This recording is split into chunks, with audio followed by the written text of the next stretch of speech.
to call to order the, you're everyone, the regular meeting of the Beacon Board of Education. Please stand for the Pledge of Allegiance. I pledge allegiance to the flag of the United States of America and to the republic for which it stands, one nation, under God, indivisible, with liberty and justice for all. Roll call, please. Mrs. Angelique Everett. Here. Mrs. Gadsden. Here. Mrs. Galbo. Here. Mr. Garnett. He's delayed. Mr. Munoz. Absent. Ms. Patchen. Excused. Mr. White. Present. Mr. Zoff. Here. Mrs. Thompson. Here. Mrs. Corderoni, will you review the fire exits, please? The fire exits are on either side of the cafeteria. May I have a motion for executive session? Motion to adjourn to executive session to discuss matters made exempt by federal or state law with regard to student matters, FERPA, and to review the employment history of particular individuals. The board will return as soon as possible. Second. Comments or questions? All those in favor? Aye. Opposed? Motion carried. The board will return as soon as possible. Not going to review the agenda. We are going to begin our workshop. First, Dr. Sieverding is going to introduce our valedictorian and salutatorian.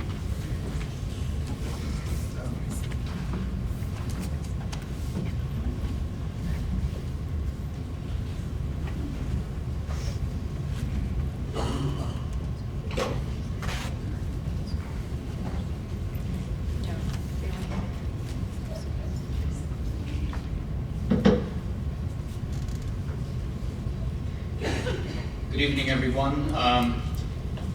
It's really my pleasure to introduce to the board and this audience two extremely talented young ladies who have excelled in academics as well as so many other initiatives and endeavors. It's no surprise when you read what they've accomplished. They have so much in common. So let me first introduce them and just list some of the things, and then I'd like them to say a few words as well to the board and everyone else assembled here. Our valedictorian is Rachel Hang.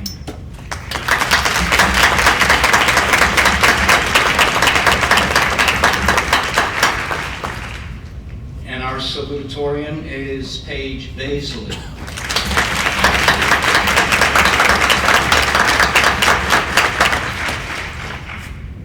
And if you looked at the top, I would say 5 students, separating them at times for either 2, 3, 4, and 5, like the difference of maybe 0.05 in their GPA. So they are extremely talented and very close. Matter of fact, you know, their friends all scored as well as they did. So it's just a great accomplishment. So for both of them, when you read what they've accomplished, both Rachel and Paige, obviously they excelled in academics. They were on the principal's honor roll for every quarter in their high school career. Rigorous college preparatory programs that they participated in. They were both active in the school community. And when you looked at the sports that they participated in, they were both varsity cross country, winter track, spring track. And I must say, many of our college athletes have done extremely well. High school athletes. When it comes for the individual talents that they both possess, certainly service to the community and their fellow students. Rachel involved with the Beacon Players, summer reading program. She has a passion for art and music. She's an accomplished pianist, and she would go to the residents of the local nursing homes and assisted living centers and play for the residents there. Paige, she served on the interview committee with the rest of the faculty when we hired our new athletic director. She's extremely interested in sustainable landscape ecology, and she participated in the IBM leadership program, and both in common very altruistic when it comes to the community and their fellow students. So I congratulate both of you, and I think we'll give them another round of applause.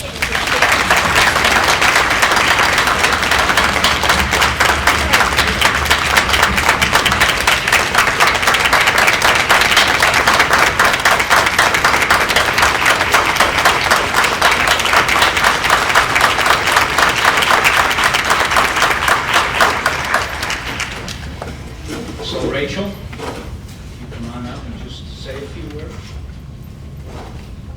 Firstly, I would like to say that this fall I will be attending Stony Brook University and I will be studying mechanical engineering. And I would also like to say that Paige and I have basically been switching between first and second in the class from freshman year. So I think we both think that we should be co-valedictorians since we've spent equal time being valedictorian. And lastly, I would like to say thank you to the board for having us.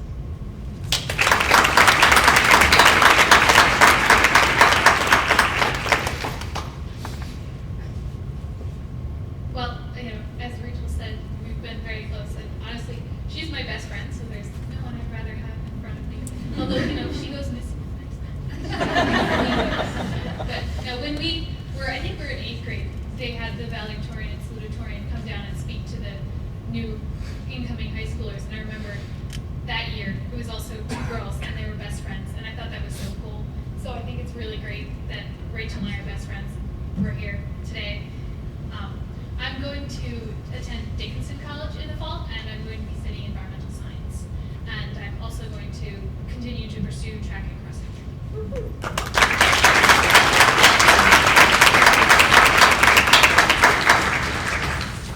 Okay, thank you. Thank you. Thank you, Dr. Severson.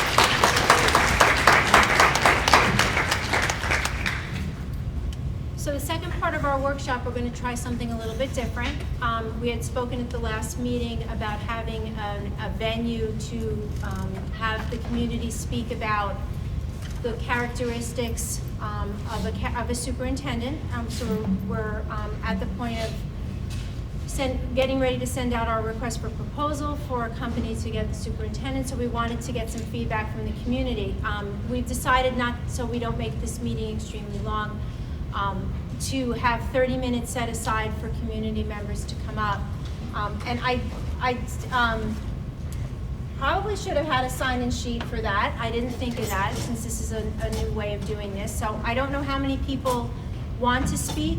I'd like to keep it at 3 minutes, so I'm going to ask Mr. White if you wouldn't mind doing that. You got it. Okay? Just so that it gives a lot of people, more people, a chance to do that. So if you want to come up to speak,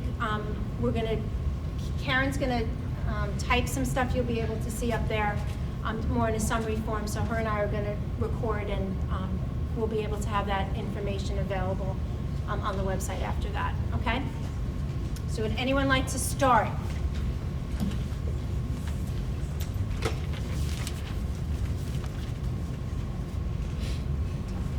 Hello, Hi. my name is Donna Mickelson. I have a daughter who's attending Rombelt Middle School. I'm going to read what I wrote. What I want to speak with you about are the qualities that I feel are paramount in finding the right superintendent for our district. Number one for me is I want a superintendent who's invested in our community. I've been an educator for over 20 years, and I ran an alternative school for 11 of those years. And the truth that I've extracted from all of my experience is that it truly takes a village to raise and educate our children. So I think that is really important. I think a school is where every member of the community can get together and find common ground. And I think our common ground is how can we give our kids the best possible opportunity to discover and express their natural genius, to become contributing and caring members of society, to follow their passions successfully, and to change the world. That's what we want, right? I want a superintendent who will put the interests of each and every student first. I want a superintendent who has a vision for education that meets the needs of our time and the times we're living in now. I would like a superintendent that is communicative, transparent, willing, and brave enough to make the systemic changes this district needs. I want a superintendent who knows how to handle a budget and will allocate funds appropriately, and will keep the best interest of our students always at the forefront of any budgetary decision. I want someone who understands curriculum development and the importance of hands-on experiential learning. I want a superintendent who can think out of the box and create a school culture where teachers can be more innovative and teach best practices. And someone who understands and supports the teachers. I want a superintendent who cares about the arts and understands the vital importance of the arts as an integral part of the curriculum, being that we live in an artist community. I want someone who will recognize the value and resources we have in this community and who's not afraid to collaborate with these local resources. Beacon is home to some of the most innovative artists, musicians, chefs, and grassroots organizations in the Hudson Valley. I'd like to see our students engaging in the community and learning from these innovators. I'm hopeful that this board will listen to the voices of this community and allow our collective intelligence to find a superintendent that can help turn the district around. That's time. That's all I have to say. Thank you Thank very much.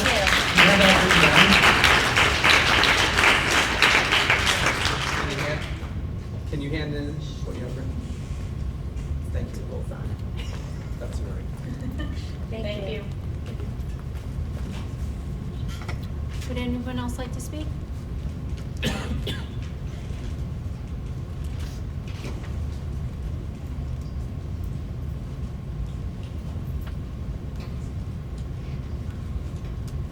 Good evening. My name's Anthony Tseng.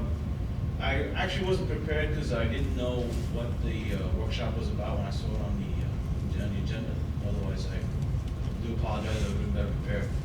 But I love the list that's up there. Thank you very much. I think we're all thinking the same thing.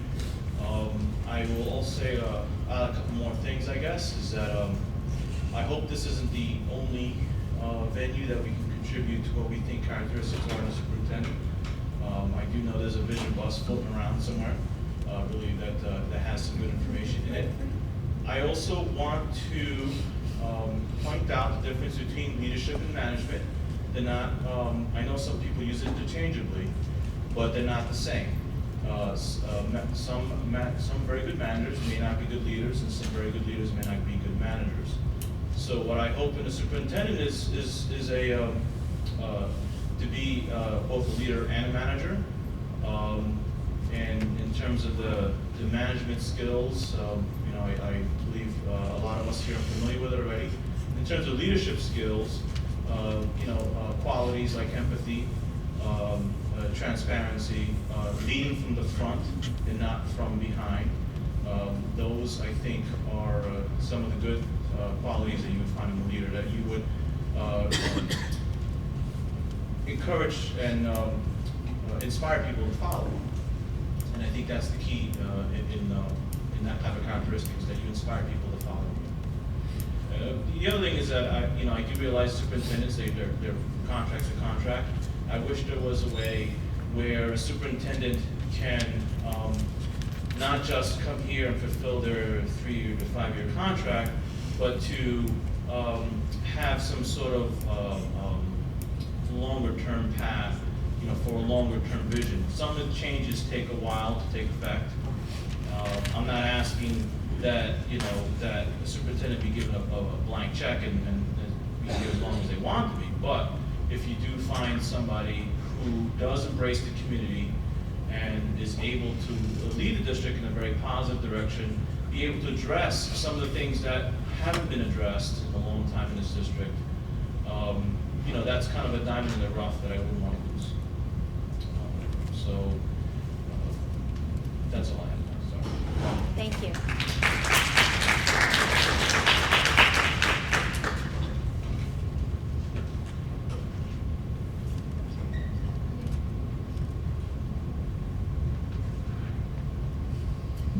Hi, I have just a quick list. The words that came to mind for me are someone who can communicate, heal, and innovate. So definitely we're looking for a good communicator, someone who has a palpable enthusiasm for supporting teachers, one who understands the value of stakeholder involvement and is able to think creatively of how to make that happen. An out-of-the-box thinker, someone who has experience with funding through grants or enthusiasm for that, someone who holds diversity as a priority, someone who is enthusiastic about creating curriculums custom-made for our community, someone who will work to unite and heal our community, and lastly, someone who will never answer the question, why do we do this way, with, because we always have.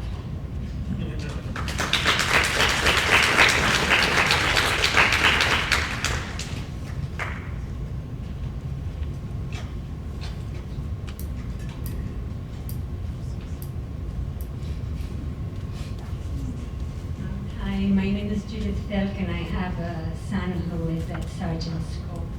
I have a short list. I would like someone who is able to work with a diverse population, who is able to think outside the box, who is able to listen to all stakeholders, who is supportive of teachers and students, who is compassionate, who is interested in trying new education strategies, and who encourages innovation, who is passionate about public education, and commits to working with the district for a long period of time. Thank you.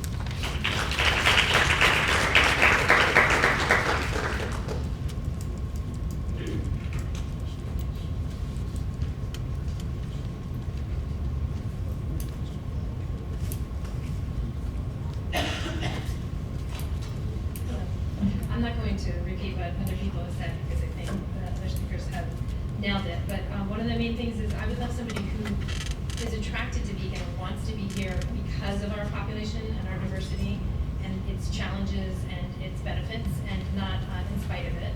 And also, in addition to focusing on the arts, Beacon is also home to a world-class scientific research institution in the Beacon Institute for Rivers and Estuaries. And we should absolutely, as a district, have a relationship with that. And as our salutatorian or co-valedictorian, is going into this field, which is vitally important and represents jobs for the future, Beacon is uniquely positioned to take advantage of that relationship. I would love somebody that recognizes that we have that here and knows how to integrate that into our schools.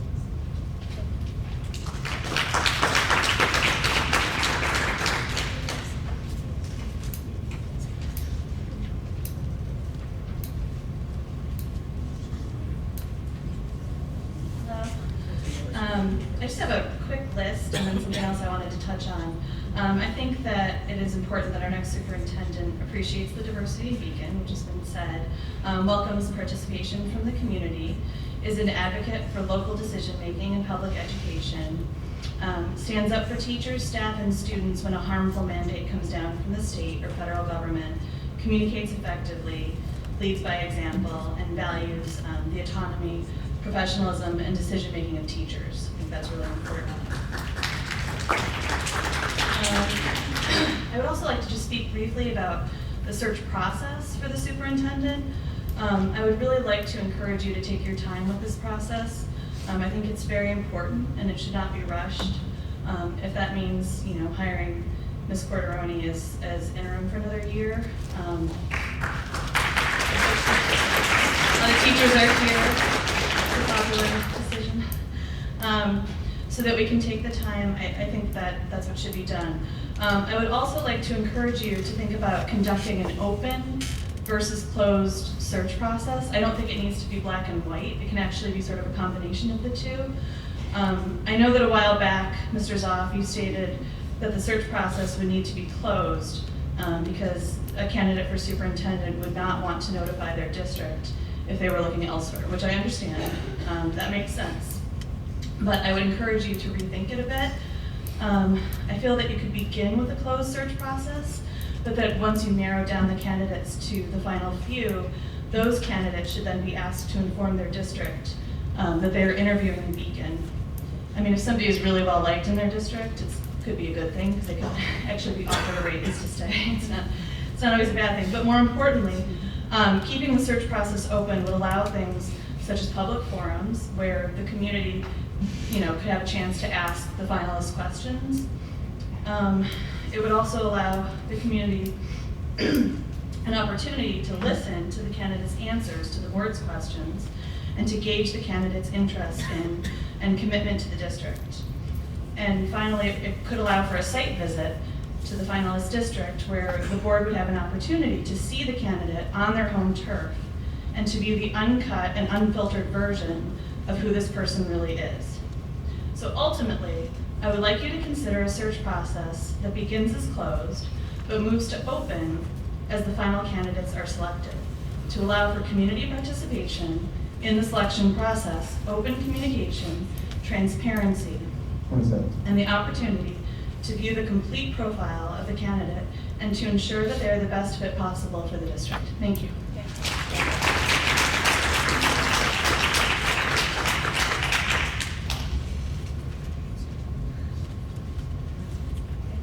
Would anyone else like to speak?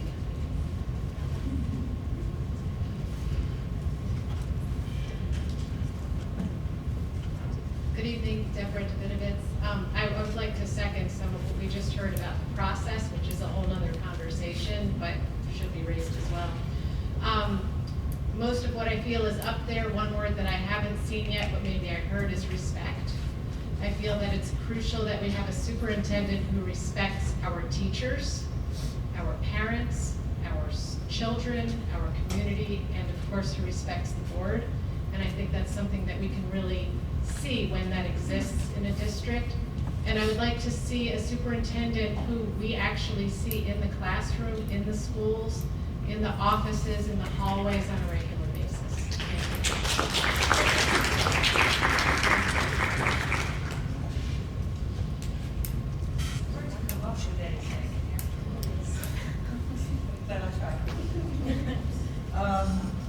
I spent part of today, Joan Unterweger, grandparent, and taxpayer.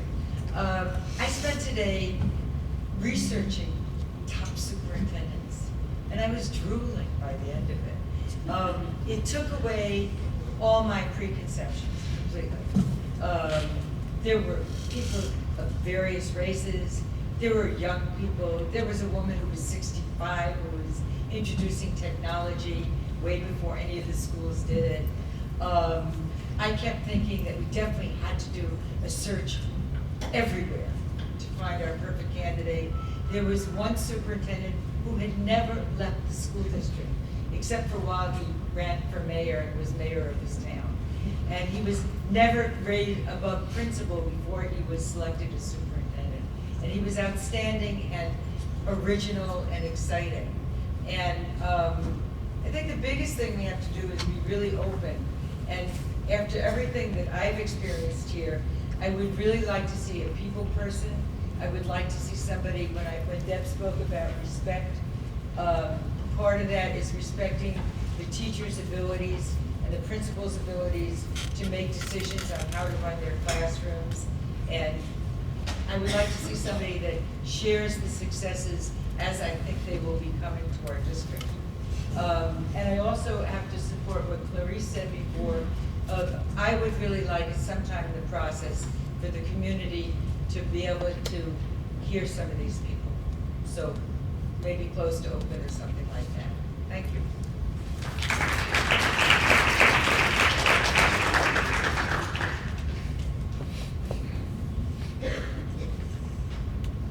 Hi, Rebecca Corrales. I'm a parent and taxpayer in the district. So many wonderful things have already been said, but the only thing that I could add maybe is I would like to underline my priority also for an arts education in this district. I think it's really important.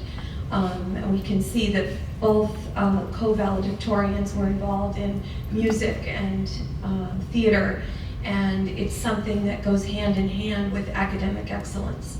And so I feel that that's really important. I would also like to see a superintendent, an individual that is able to cultivate a relationship of true respect and collaboration with the teaching staff.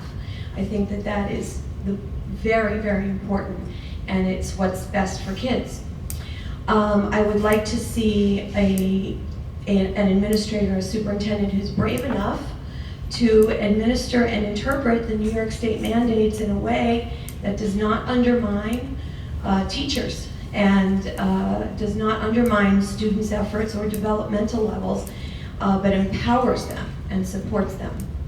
And lastly, I would love to see a superintendent that has spent some real time in the classroom and who really understands what it's like to be in that classroom with many, many children of many different learning styles and temperaments, and being able to reach them, and just the nuts and bolts of what it takes to get that done.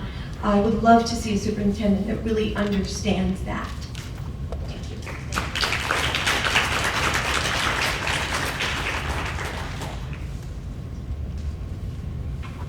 Anyone else?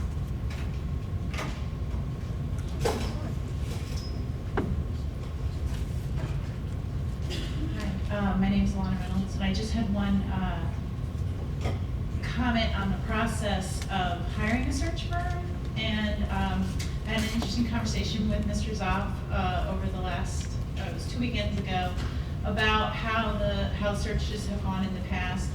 And one of the things that really struck me was that the choice of BOCES is probably not going to be a good one based on past experience. And I want to urge the board to find a paid search firm to pay the money up front to find a really good candidate and to not rely on BOCES for this search.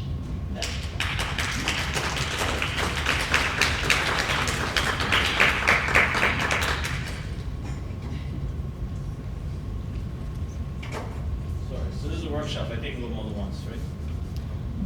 Yeah, I don't think we have rules, so. Yeah, all right. So, there's a lot of stuff for the arts. I'm an engineer, so I congratulate the valedictorian, go engineers. One of the things that I've mentioned before is STEM or STEAM, which is science, technology, engineering, math. And if you add the A, that'd be STEAM for arts. Someone who can bring that program to a top-notch level, so we can be a model for everyone else. Including perhaps even creating some makerspace in the school. 1 second. Thank you.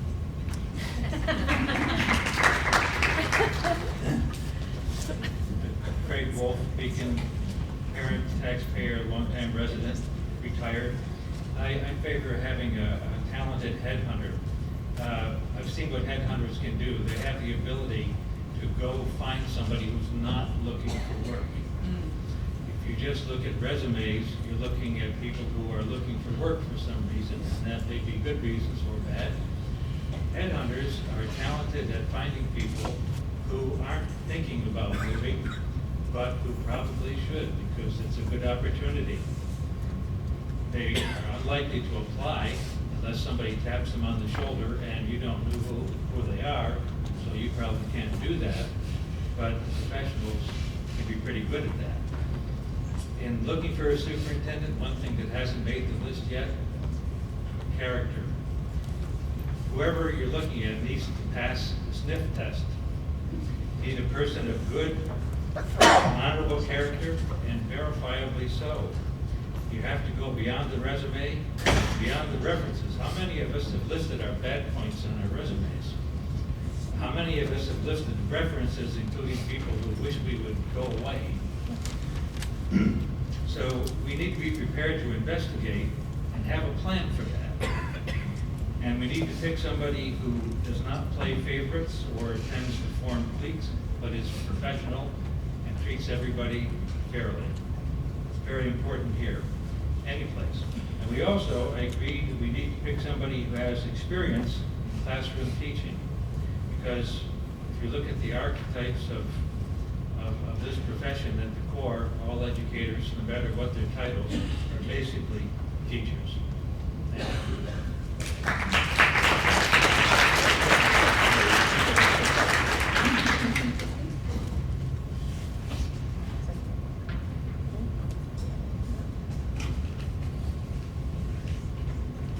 Thank you. I thought she was coming up. Yeah, I I'm thought- sorry. Okay. Would anyone else like to speak?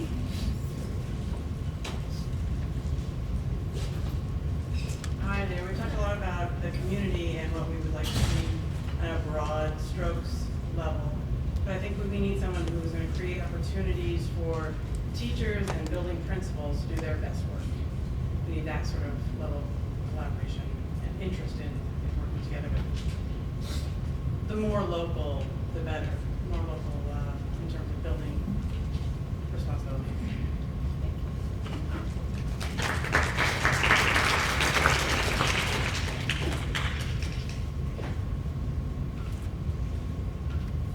Anyone else? You have to wait for me to ask. I'd like to see someone that we have that has some experience in being superintendent. Very often we've had superintendents that come, and not just here, but in a lot of districts where it's their first stop, and or not to have be the jump off spot for their next job. And I prefer not to have someone who is winding down their career, who's going to be here for 3 years and go off into retirement. I would also like that when we do the search, so we don't get stuck like we did once before, if we're going to go more than just New York State, we need to see where they're coming from, such as when if we look to hire someone from New Jersey, where they're maxed out at $185,000 for their retirement, and then they want to come here and hope to make more. We've been down that road before. But we'd also like to see someone that has a true understanding of STEM education, because thus far at the middle school and high school, we haven't really served our children well in that area either. Thank you.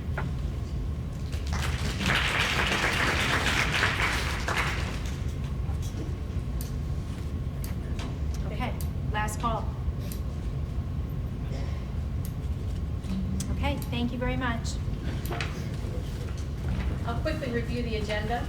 We'll have any student or school presentations, parent groups, open to the public. We'll have our superintendent's report, our board comments, including committee reports. We'll have new business. We will vote on the BOCES Board of Education and Administrative budget. We'll have our consent agenda. We will not be using the second executive session, and we will then adjourn the meeting. Okay, after the consent agenda, we do have a resolution to adopt, and then we will not use the second executive session, and we will adjourn the meeting. There are a couple of corrections tonight on the agenda. On the instructional personnel list, item 12.04, agenda item 12.04, C1, the dates of the FMLA currently read for April 18th, 2016 through June 30th, 2016, and it should read April 18th through June 24th.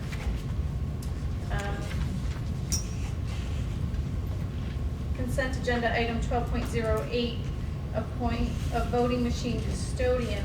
The salary was incorrectly listed at $215 per diem. The correctly, all right, hold on. I need to look at it from here.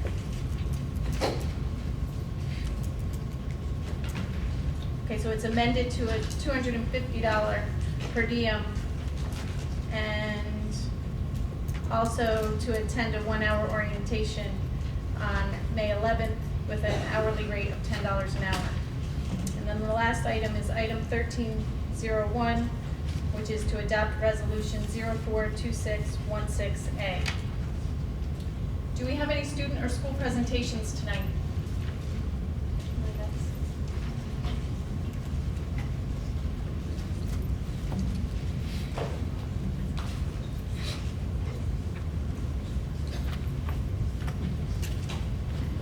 Good evening. My name is Sam Carty. I'm the president of the National Honor Society, and I have Dave Collins, my church.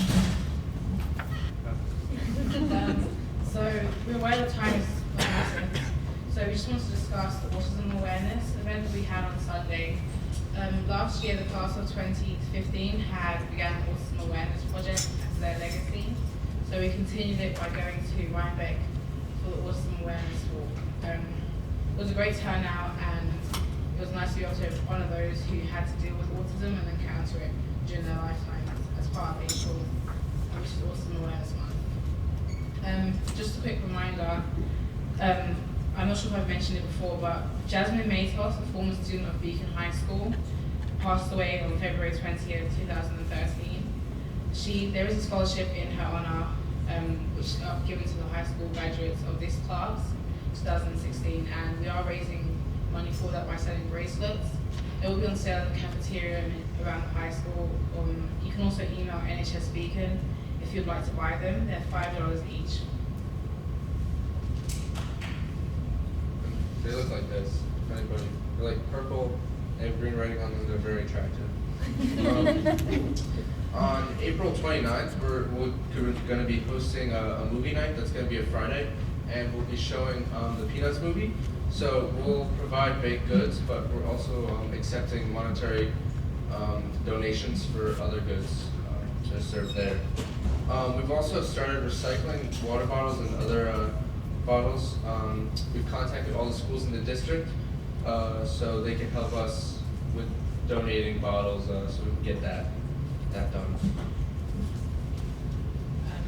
So bottle donation is part of our cancer awareness legacy of our class of 2016, which brings me to we have the cancer walk at the end of next month, which is on May 21st.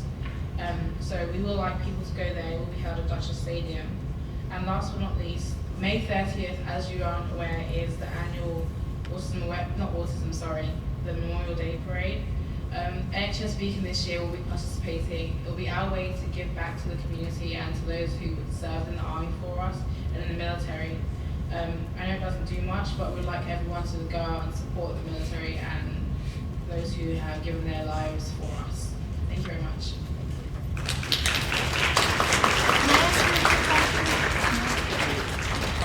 Can I ask you one quick question? You talked about recycling in all the buildings. Did you provide something?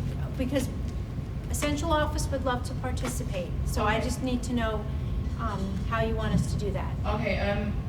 Would I be able to get if you could email us at NHS Beacon, and then we can actually provide you with a box where we can actually pick them up regularly, and we can make a schedule of that. So if anyone else wants to do that, if you can email nhsbeacon@gmail.com and just contact us, and we can make the provisions for us to pick up those water bottles and cans. Okay, thank you. Okay, any other questions? Sorry, I did forget. No, that's okay. Thank you. Okay, cheers.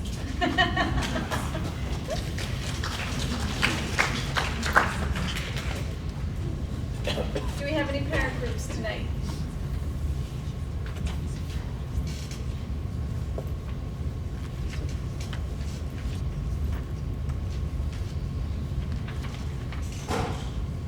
Hello, Clarice Ellie. I'm here representing the PTO Collaborative. I'm the PTA president at South Avenue. I just wanted to start by just giving a little bit of background on the Collaborative. The Collaborative was founded in November of 2015, and we're a group made up of the elected PTO board officers from all the schools in the district. Our individual PTOs get a lot accomplished at our schools, so we're very excited to now be collaborating and sharing resources, ideas, and volunteers for district projects and events. During the few months that we've been together, we've done things like select reps for different district committees, fundraise for various things, and we even hosted an event. The Collaborative is not set up like the individual school PTOs, and we do not hold monthly meetings for the public to attend. However, even if you're not a PTO officer, we'd be happy for you to join our efforts when we're looking for committee reps, help with fundraising, volunteering, etc.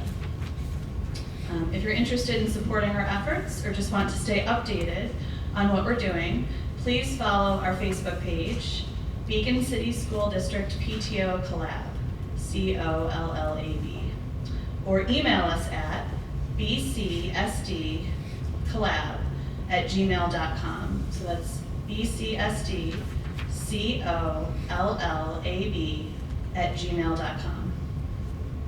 I'm also here to talk tonight a little bit about an upcoming event that we're hosting. We are going to be hosting a Meet the Candidates Night. It's set for Wednesday, May 11th, from 7 to 9 p.m. at Beacon High School. All candidates running for school board, including incumbents, have been invited, and it is our sincere hope that everyone who is running attends. A PTA or PTO is the perfect group to run a Meet the Candidate Night. We are advocates for students first and foremost. This involves advocating for the best and healthiest school district possible, and a well-functioning board is an integral part of a healthy school district. One way to make that happen is to encourage participation from the community. A well-informed community is a community that makes well-informed decisions.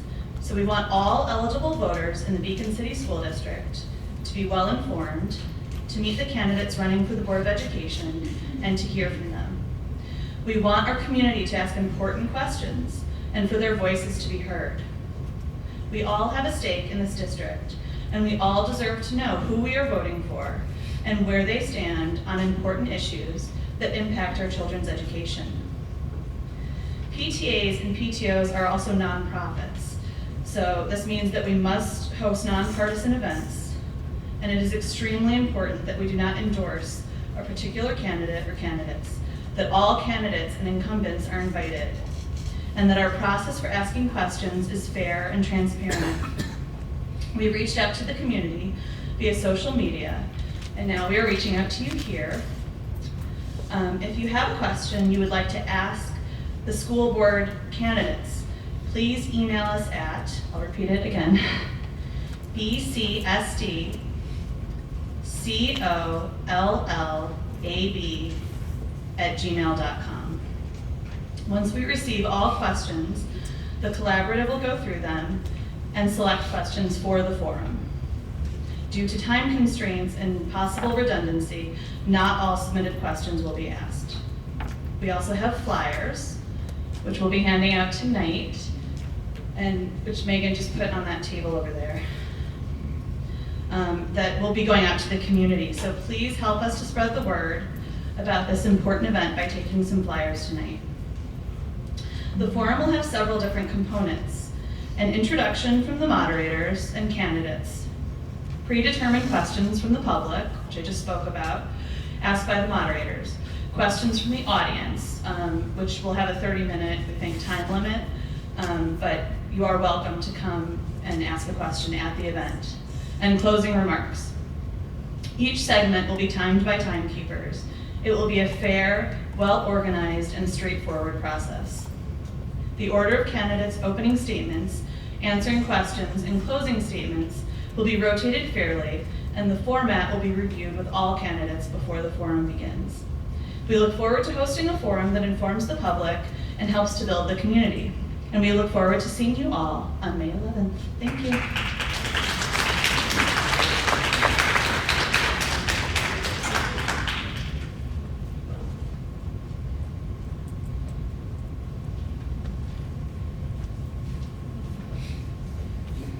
Hi, I'm Flynn Larson, here representing the advocates for Beacon Schools tonight.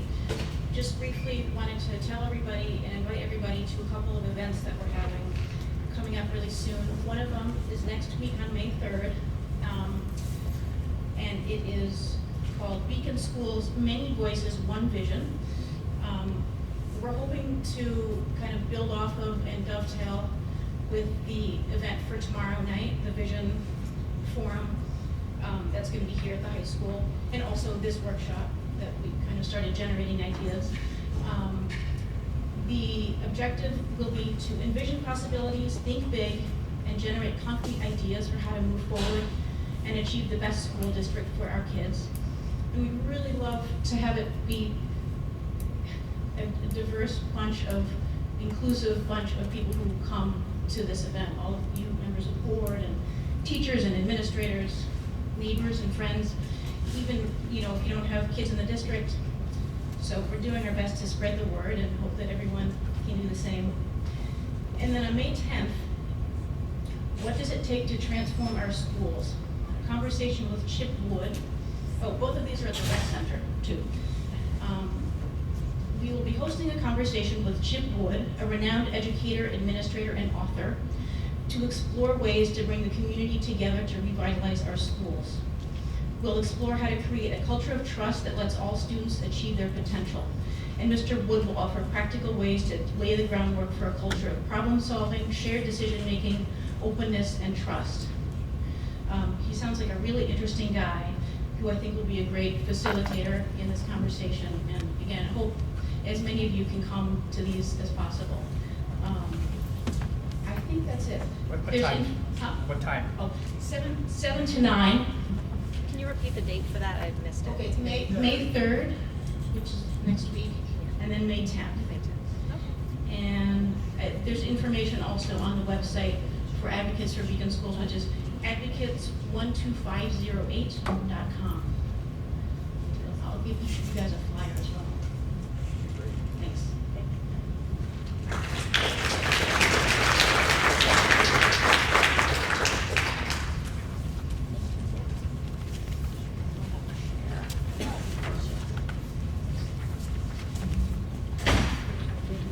That's okay.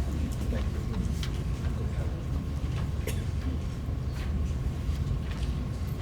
Is there anyone else from a parent group tonight? Okay, open to the public?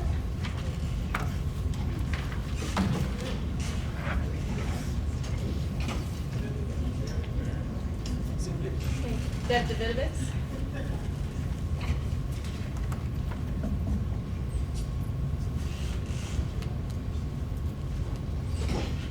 Hello again.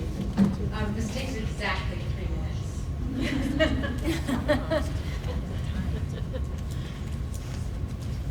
When I attended open house at Rombout Middle School back in September, I was thrilled to hear that a new STEM program, Science, Technology, Engineering, and Math, was about to be implemented in my son's 6th grade technology class.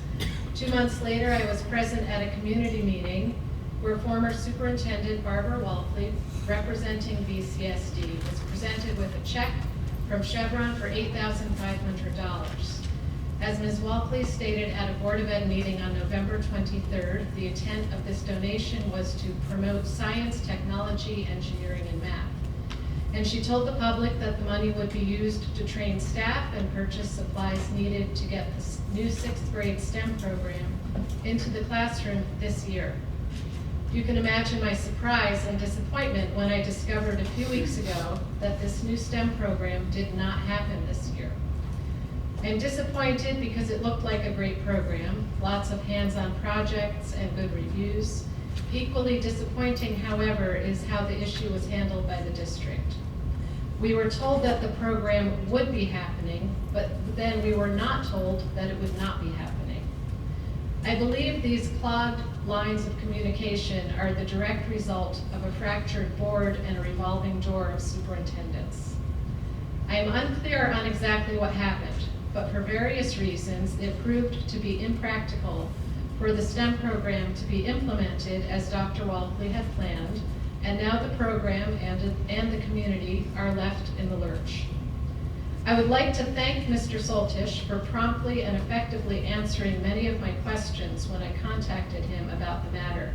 Here are a few more that I've come up with.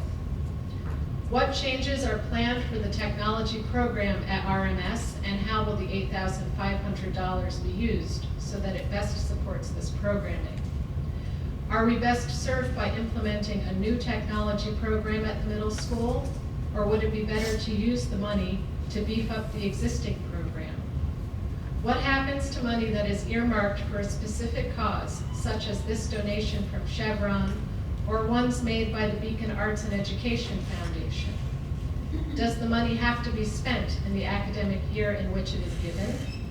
If not, and it rolls over to the following academic year, is it still earmarked for its intended purpose? Is there an accounting of when the money is spent and on what? And finally, who chooses the curriculum for any given subject? Is it unilaterally chosen by one person, or is it chosen and implemented by a team of administrators and teachers who can each offer their expertise on the matter? I am not looking to cast doubt on anyone's honesty, nor to create excessive paperwork. I'm just asking for accountability and clear lines of communication. Thank you. Great timing. I was slow down. I also have copies of this. Would you like to answer this question? Yes, I can answer what I can answer. Some of it I don't know. Thank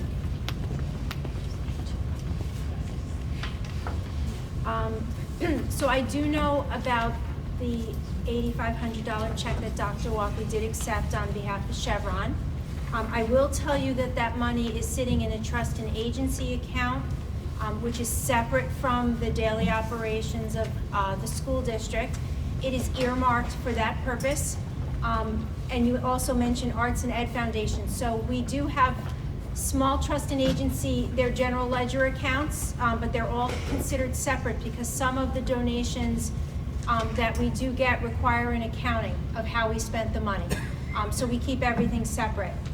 If the money is not spent in the current year that we receive the money and there's no requirement to return it, and in this case there is not, with most of the money that we do receive, it rolls over into a future year. I did speak to Mr. Soltish about the program. I'm not as familiar as Dr. Walkley was of the program. You know, obviously my role before was just collecting the money and making sure the money was kept separate. I know that it may not have been as easy to institute as we may have thought originally. There is training involved with the teacher, and it just, considering what has gone on, it just did not roll out. We did not tell the parents, so yes, I'd have to agree there about the communication portion of it, and we're trying better at that, so I'm just going to say that. And I think that it is a discussion that has to be done collaboratively with the administration. Normally decisions like that would be done at a central office level with the curriculum and instruction person, but also with the principal and the teachers to see what would work at Rondout Middle School. Right now, the program Synergistics, which we have classified as technology, is not something that we, in the long term, are going to continue. It's an old program. It doesn't meet the requirements. We do know that. But for now, that's what we have. But we are looking to institute. We know that STEM is an important aspect, but we don't want to just spend the money on anything. We want to make an informed decision. So know that the money is there. It's safe. It's not going anywhere. And it is earmarked for that, and we will, when I get more information going forward, I would be happy to share that. Okay? Rebecca Corrales?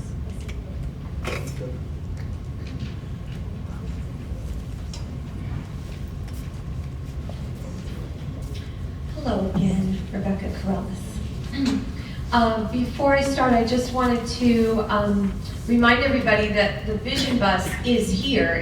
It's on the table over there. So we're talking a lot about vision tonight, and I just wanted to say that anyone is welcome to contribute.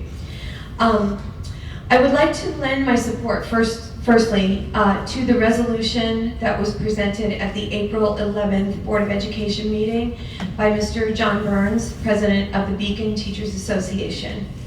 This resolution was unanimously passed and formally requests the Board of Education to appoint Interim Superintendent Quarteroni as acting superintendent for the 2016-17 school year.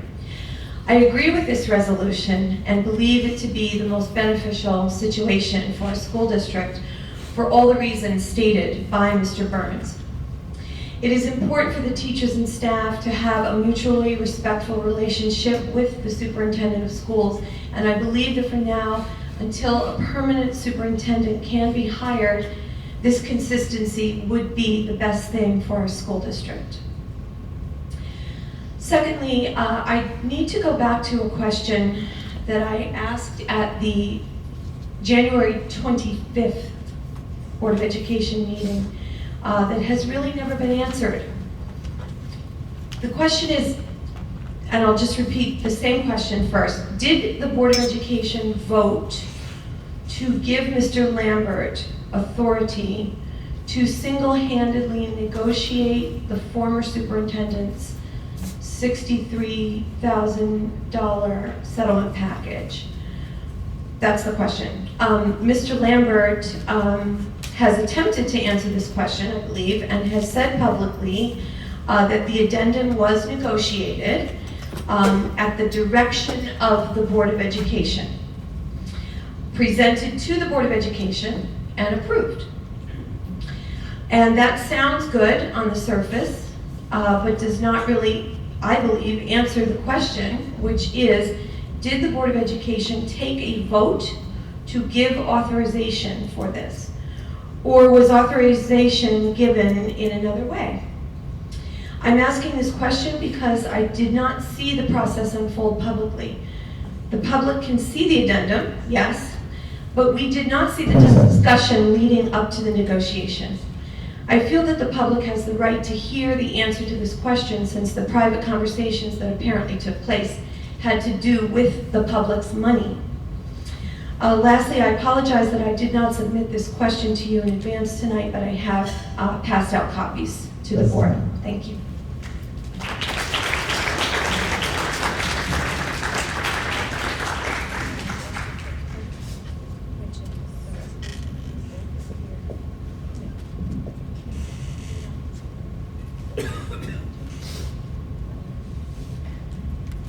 I think I've said it before, but I can say it again. Okay. So Mrs. Corellis, I know that your, the resolution that was brought forward for me to be appointed for the 16-17 school year, so I have said this before, but I will say this again, that I am more than happy to stay on past June 30th until we find a replacement for superintendent. But I did mention prior that I love my job as the business official, although some people may not understand that, but I am an accountant. And that's what I went to school for, and that's what I love to do. And I think that I can serve the district much better in that capacity, working with a superintendent. So I don't want you to think that I am not unwilling to stay, but it was not my intention to be the full-time permanent or for the whole year. I'm hoping that the search process will continue and that we will find someone before the end of next year.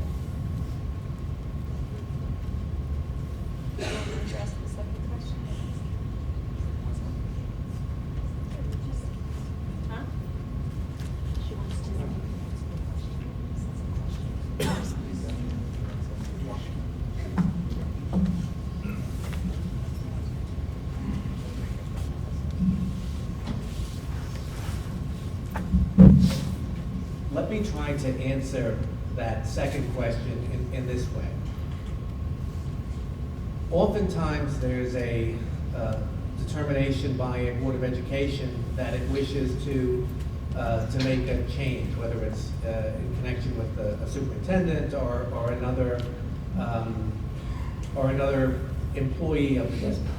What typically happens in those instances is that in an executive session discussion, the board talks about the reasons for it and the terms, or at least the parameters under which it is willing to make that change happen. And what the attorney for the district then typically does is they initiate discussions with the individual, and they attempt to negotiate a deal that comes within the parameters that the board has indicated they are willing to approve. There is no formal board action taken in these situations until such time that an agreement is brought to the Board of Education for them to approve. The discussions concerning parameters are executive session discussions and do not involve formal board action. There's typically one action, and again, that's the approval of the ultimate terms that are brought to them. to the extent that the terms that are brought to them are consistent with the parameters that they provide advice to whoever it is that is conducting those negotiations, then they get approved. To the extent that they're not, then there's further dialogue. Boards of education in general, and the Beacon Board of Education in particular, does not and do not unilaterally delegate to their representatives to just go out and negotiate whatever deal that you think is appropriate. That's not the way it works, and that's not the way it worked. I hope that answers the question. Thank you. Jody McCredo?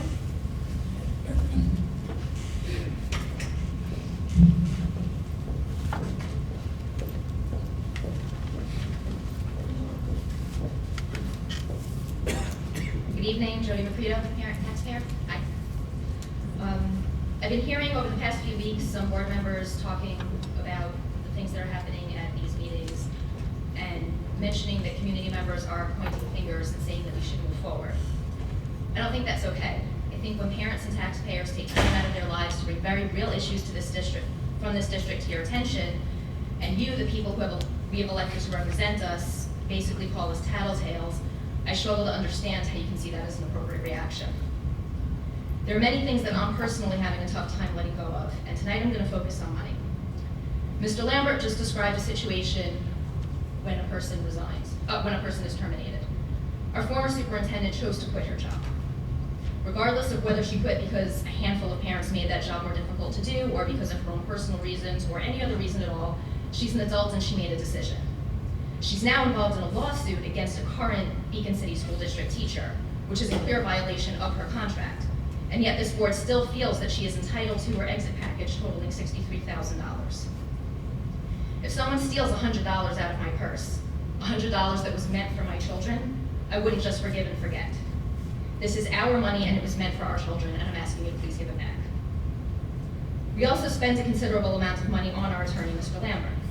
We have all seen the legally foiled emails proving that Mr. Lambert has not been acting in the best interests of our district. I would like to know why this board is refusing to even look into the possibility of hiring another firm now that we are so close to the end of Mr. Lambert's contract. He has violated the trust of the taxpayers of this community, and we should not be forced to continue paying for his representation. It is the job of elected representatives to act in the best interests of the people who elected them. We elected you, and I'm asking you to represent us. Thank you.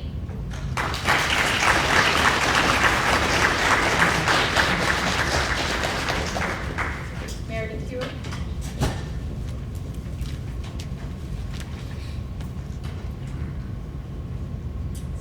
My name is Meredith Hewer, parent of 2 children in the district, and I, along with 2 other people running for school board, recently attended a board training session sponsored by the Dutchess County School Board Association. It was really great, very inspiring.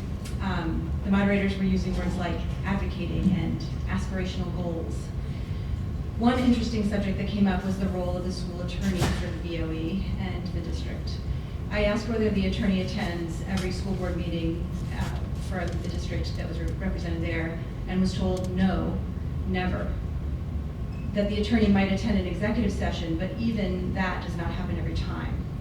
I wasn't shocked to hear this because I had been reaching out to other districts to see if I could find a precedent for the kind of involvement we have from our attorney, and so far, I have found none. In fact, Kelly Lappin, president of the Arlington School District Board, discouraged the constant presence of the attorney because she really felt that it changed the conversation. This board has been asked repeatedly whether or not it would be willing to send out an RFP for new legal counsel for our district. So far was no response. So I wanted to detail for you tonight what things look like from this side of the podium. In May of 2015, a parent in the district found that the district was in violation of the requirements of Title IX in the areas of procedure and training. He submitted his findings to the BOE and received no response. He resubmitted them publicly in July and then received a letter from the attorney disputing the claims.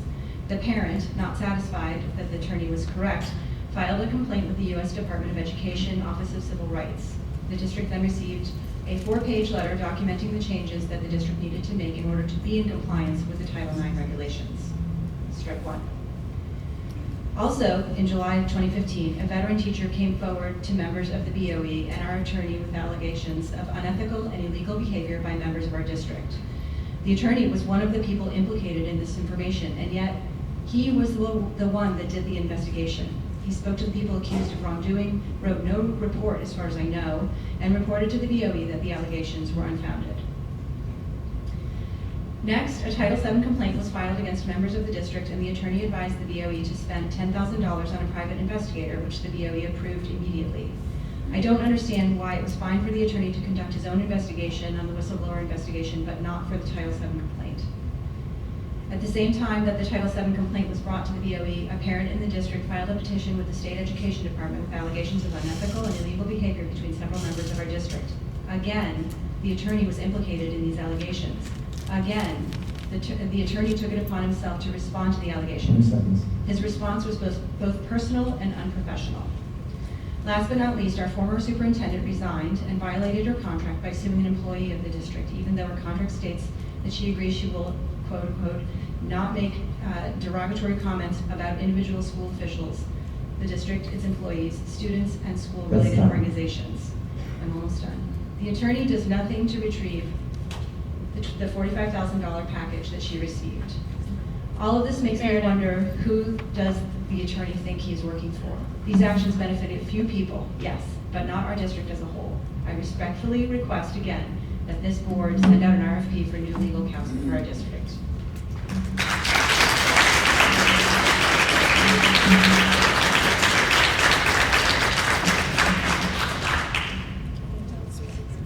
Donna, you're listed, but I think you spoke. Yes? Okay. Julie Murphy.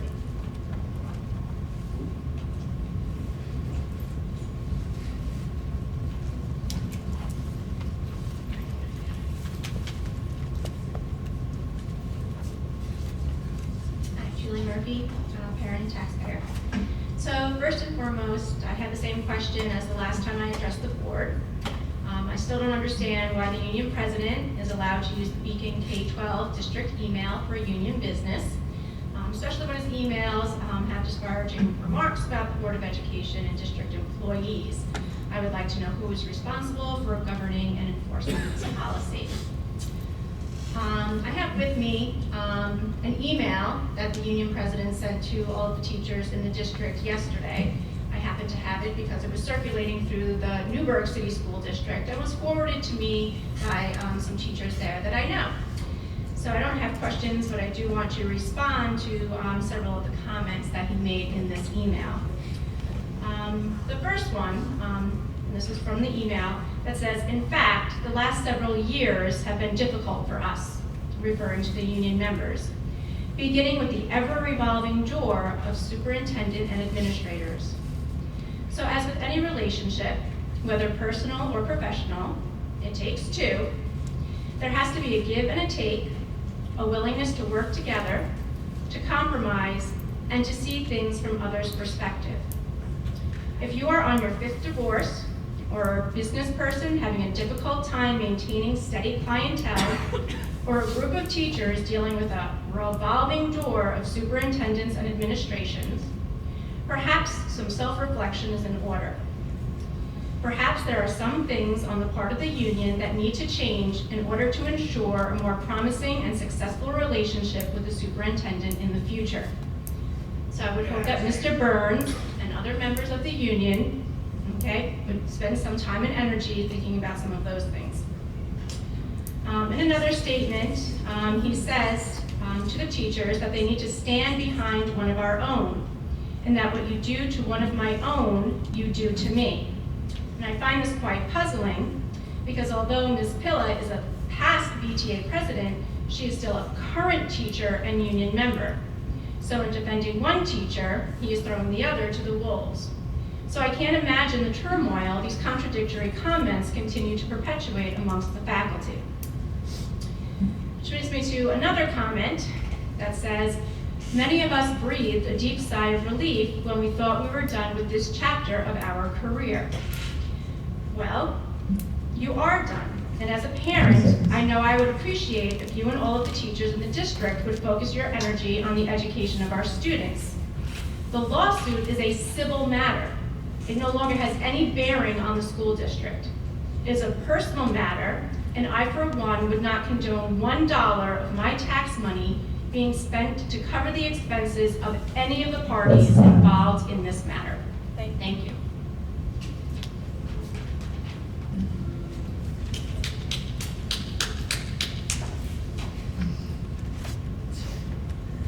Okay, we've completed the list of those that signed up to speak.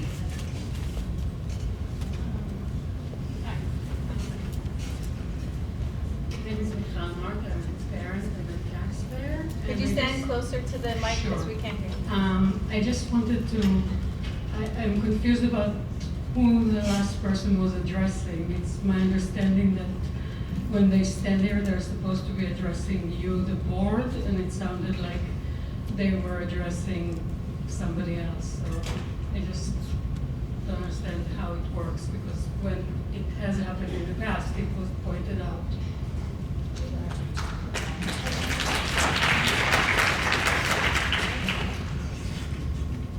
Just quickly, I took those comments to be a question to the Board of Education and Administration as to who's monitoring the emails that are going out through the union leadership, which is why I did not stop the last speaker, because I believe she was questioning us as a whole, including administration, as to who's monitoring when it's happening. Is that how you?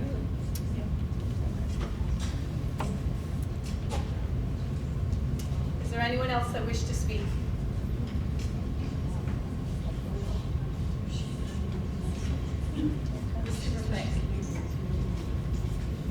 I'm Terry Lucido. I'm a Beacon Union member and also a co-chair on the PR committee. Certainly. We just want to make everyone aware that we're hosting a free senior citizen pancake breakfast on the 14th. We're doing it right here at Beacon High School. We are very grateful to Ambry for helping us get everything through. We struggled with a location since the Knights of Columbus closed down. So we want you to do our flyers and hope that you'll spread the word for us. It is free for seniors and $5 for anybody else who wants to come. So please come and join us. All proceeds will go to the scholarship fund for our seniors. Okay? Thank you.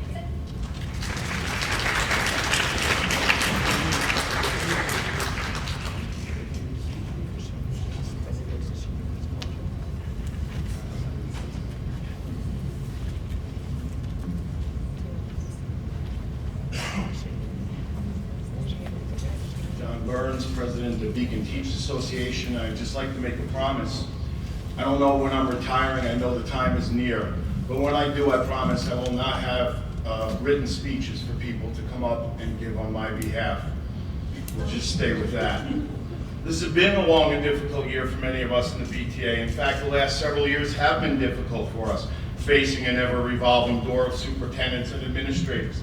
In this past year, we have rid ourselves of a superintendent who clearly lost sight of why we are here, and we ousted a union leader who placed personal gain ahead of defending and protecting the rights of union members.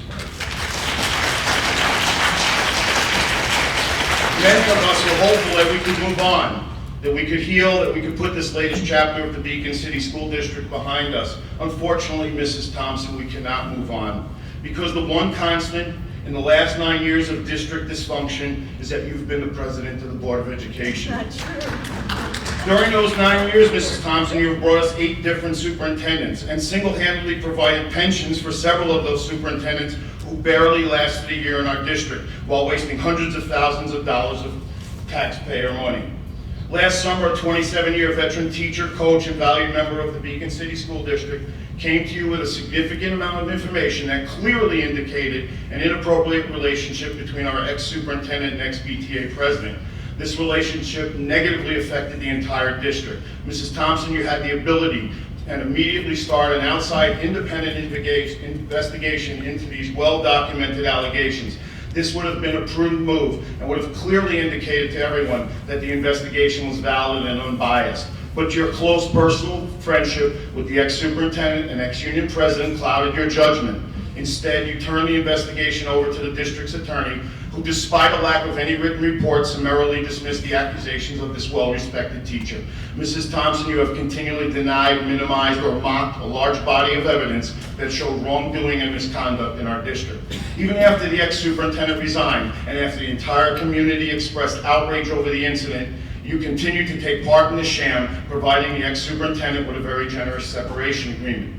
Additionally, you convinced the Board of Education to spend another $10,000 of taxpayer monies on a frivolous Title VII case brought on by your very close personal friend, the ex-BTA president. In the process, you hid many of the details from your own members of the Board of Education. And yet, despite all you've done wrong, Mrs. Thompson, you have the opportunity to do something good.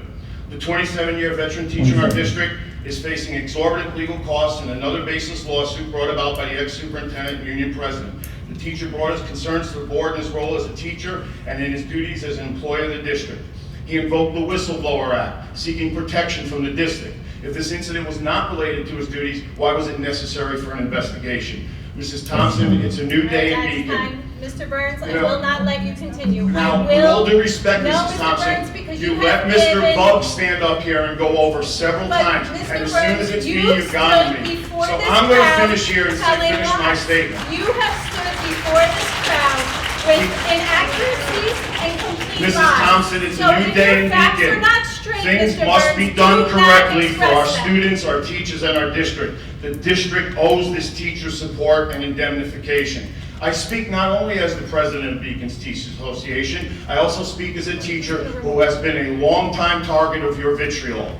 Do not let the facts stand in the way of doing the right thing for once. I see on tonight's agenda that the board is amending the resignation of a BTA member for the purpose of retirement.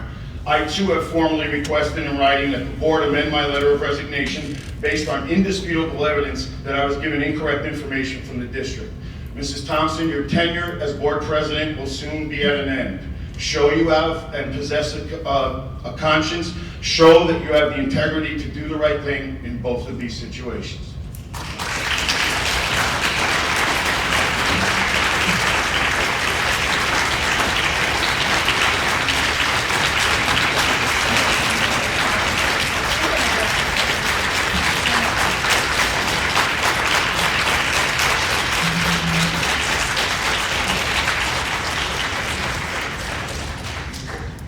Okay, just quickly. While I have been a board member, this is my 9th year. I have not been the board president for 9 years. I've been the board president for 3. My first 6 years as a board member, Mr. Zoff was the president of the board. What was the next? You blew my mind with that one. Okay, so a veteran teacher came with 27 years of experience and gave me information. That is inaccurate, Mr. Burns. Mr. Zoff took that information from the teacher. The teacher did not contact the board president. He contacted Mr. Zoff, the vice president of the board, and thus gave that information to him. So to say that I did not take action is inaccurate because I was not given that information. There was a comment about my close personal friend.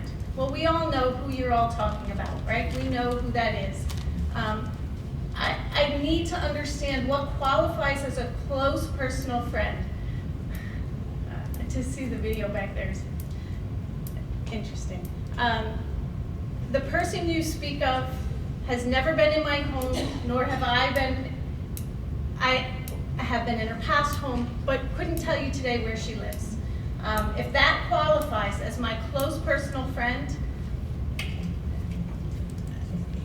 that's unknown to me. You had a lot to say, Mr. Burns, and a lot of it was inaccurate. To say that I convinced the board to spend $10,000 on an investigation is certainly not the truth. And in fact, in many situations, the whole understanding of this board is one member, one vote. The board votes to take any type of action specifically as that. I don't have any control over voting members of the board. They vote with their conscience. So you can continue to come at me. We know that that your issues with me are personal. They are not as me, the president of the Board of Education, but rather me as the parent of a child that was your student. So if you'd like to continue to trash me, we can go at that too. You're corrupt and you should resign immediately. Okay, Mr. Rhodes.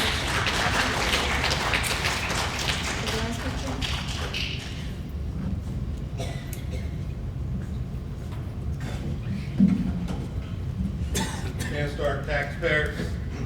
At the last board meeting, I was given a rather convoluted answer to my question about a possible retirement incentive for PTA members. I stated then, I repeat that statement, that offering an incentive and not having a minimum of 10 additional teachers will not make it profitable for the district. It is easy to see why the current president of the BTA does not want a new superintendent with a strong background in instruction, because he will not be able to conduct the Chicago-style backroom politics that he accuses the former superintendent and former BTA president of doing. Most teachers on the retirement list will not gain anything additional with this offer. They paid their dues. They did it the right way. Only a couple of teachers will get the minimum of $5,000 according to this letter, and the current president of the BTA will gain the most with about $20,000. From information that I received from a FOIL request, this is actually fact-based. In 2008, the current president of BTA was improperly used sick time to go to a reunion and was reprimanded for his actions. Now we are going to reward him by giving him additional money. It's personnel matters. I can't allow you to discuss personnel matters. It is something that was put into the record and was foilable. It is now public information, and you may not have to respond to it, but I can. Okay. Mike, I apologize. Mike said it's... Now we're going to reward him. Wait, Dan, wait a minute. What are you saying, Mike? I think the fact that a document may be foilable and therefore in the public domain doesn't necessarily mean that it is permissible to discuss it in accordance with the limitations of the board policy. So I think that there are two different things, and I know tonight there's been some... All the other FOIL information in terms of emails and personal emails and district emails have been discussed in previous meetings and talking about personnel issues. I see no reason why this can't be discussed tonight. It is part of freedom of information law, and people are entitled to know what the deal really is. Again, I think that there are two different issues, and the fact that there may have been some failure to scrupulously apply the policy limitations in the past doesn't change the fact that this is something that I think the clear language in the policy indicates is not supposed to be discussed during the public comment section. Okay, and I'll just put it into the Beacon Free Press. Since the cart was put before the horse, I would recommend that the teachers that appear on the agenda have their names pulled. This will protect those teachers just in case the Board of Education does not approve the incentive agreement. This way, if they choose, they will not have to go through their retirement if they do not wish to. Otherwise, they will not be able to reverse their irrevocable letter of retirement, because if you let them do that, it then opens the door for anyone else to do the same, such as the current president of the BTA, who made the comment himself that he wished to have his date changed. The people that are on the board, that are on the list, are looking to move up their retirement, not to have it reversed. 20 seconds. Okay. My second question is, if the district does not appoint or reappoint TOSAs for next year, what will happen to the teachers that were hired to replace them in the classroom? Are we going to retain those teachers, or are they going to go, or are they going to be excess because they won't have a job, because those TOSAs will be going back into their positions? Thank you. I have two quick responses. Mr. Stark, there are no teachers on the agenda for this evening that are taking part of the retirement incentive. So I'm not striking any teacher that's on the agenda because it doesn't fall into the retirement incentive criteria. Your second question about the TOSAs or the ISTs, if they are to go back to the classroom during staffing and there is an excess of a teacher in a certification area, then there will be a teacher that will not have a current position next year. But that will all be determined per the BTA contract and notification will be given. That's all.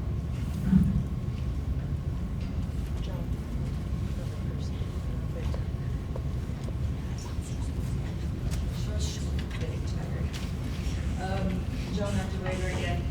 First, I would just like to say that I didn't write that on the original thing for superintendents, but your response sometimes of, I do not know the answer and I'll get back to you.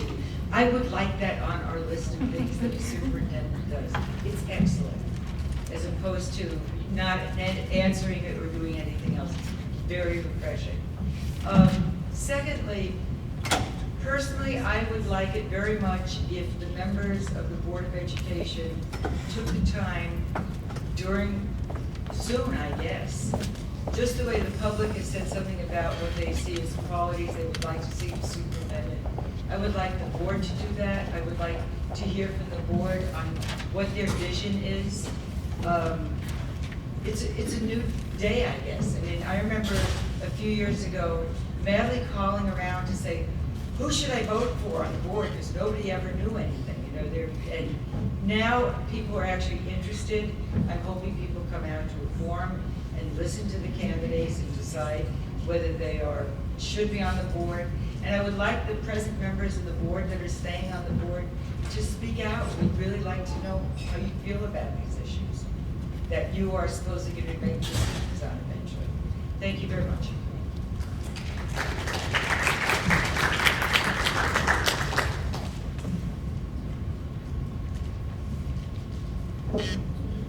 Hi, my name's Scott Timpano. I'm a 5-year teacher in the Beacon City School District. I'm the boys varsity basketball coach, and I live and pay taxes in Beacon. I'd like to stand up here. Tonight got to be a little too much for me, and I didn't really plan on saying anything, and I really just decided in the last 15 seconds that I was going to come up here. But I'm also a member of the RA Cabinet. I'm a union rep at South Avenue Elementary School.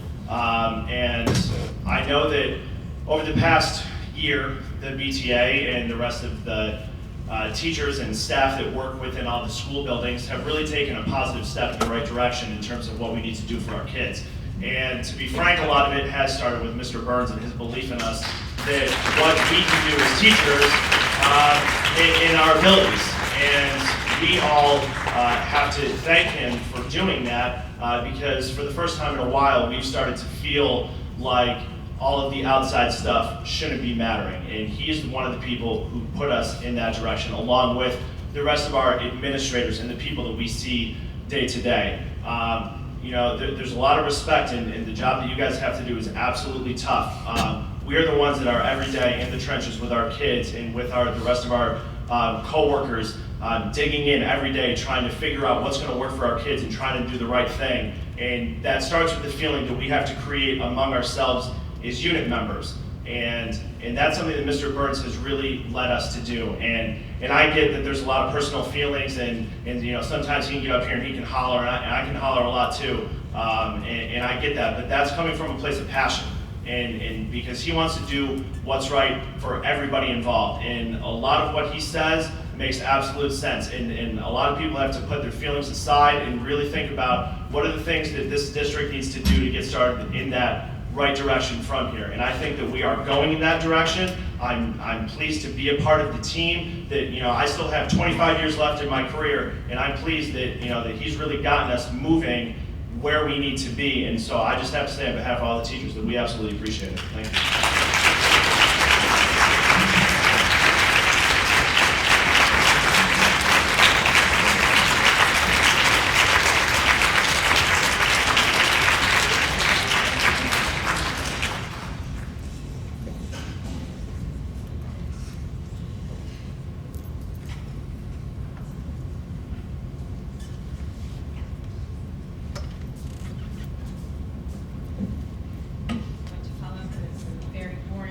procedural questions. Kristen Flynn, taxpayer parent. I wanted to know if a current board member were to resign or move out of the district, how the board would handle these vacancies. If it happened close to the election, what would the protocol be? If it happened after the election, would the board appoint a new trustee? What would be the specific criteria for selecting this person or these people? How would the pool of candidates be determined for appointment? For example, if I pulled a petition for Board of Education and secured all the signatures necessary and would be prepared to run if there were a vacancy, would I be entered into the pool of candidates? Would that make me eligible? I'm very curious about this because I would like to, just make sure that the next 6 months to year, that we are making sure that everything is handled in a very transparent way, and that the public has a say in who's sitting. Additionally, I would like to talk about the fact that the Beacon City School District has retained the same law firm for 10 years. Best practices in fiscal management of a district would include periodically conducting a competitive procurement process for council. This is done to promote public confidence and to ensure the fiscal trustees of the district are taking steps to be responsible with school tax dollars. Competitive procurement is the mechanism through which the district is able to evaluate whether they are receiving the most cost-effective services.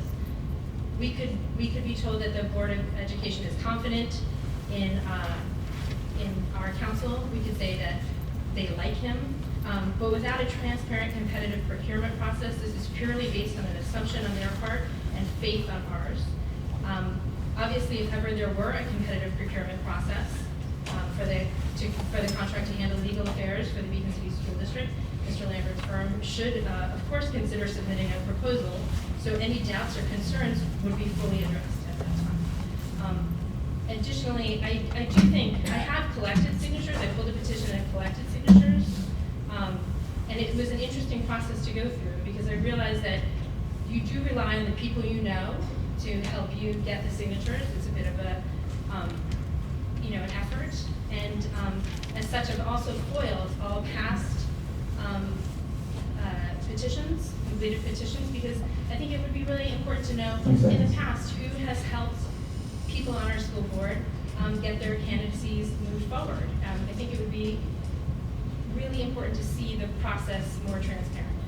I haven't received the FOIL yet. I'm going to double check about that, but I just wanted to say that I'm happy to share it.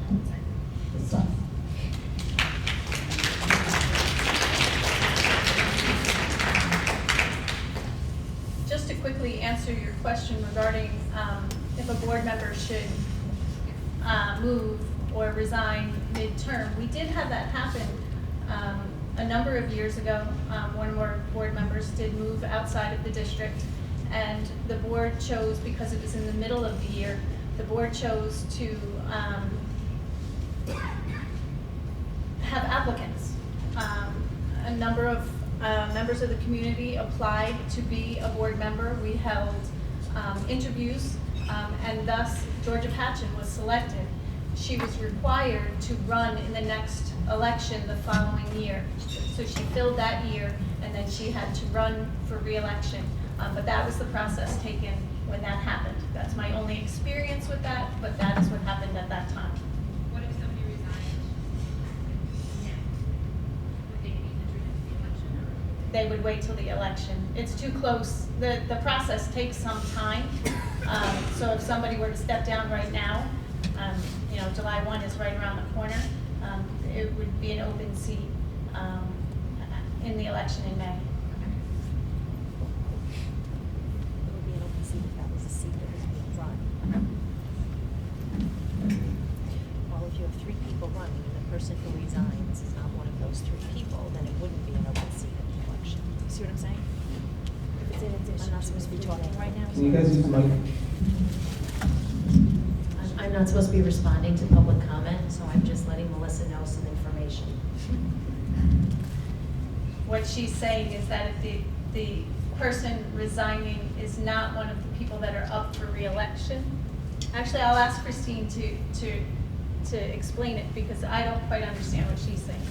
I think what Kristen asked was if a person were to resign now, would they be up in their seat on the ballot in May? And it might be the case if they were someone who was up for re-election at that time. But if it was a person who was not one of the three people who was up for re-election, their seat would not necessarily be run. It could be run if the board voted to do that, but it wouldn't be an automatic fill of the seat through a election. It could be through an appointment process. It could be. Yeah. Mike, can you comment to that?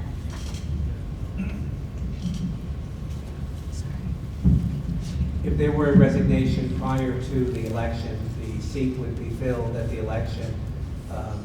And there are rules as to who gets the shortened term, but the general rule is resignations before the election, filled at the election, resignations after the election. The board has the ability to appoint. They appoint only through the next election, at which time the seat would again be filled by the voters. Was there anyone else who wished to speak? Yes.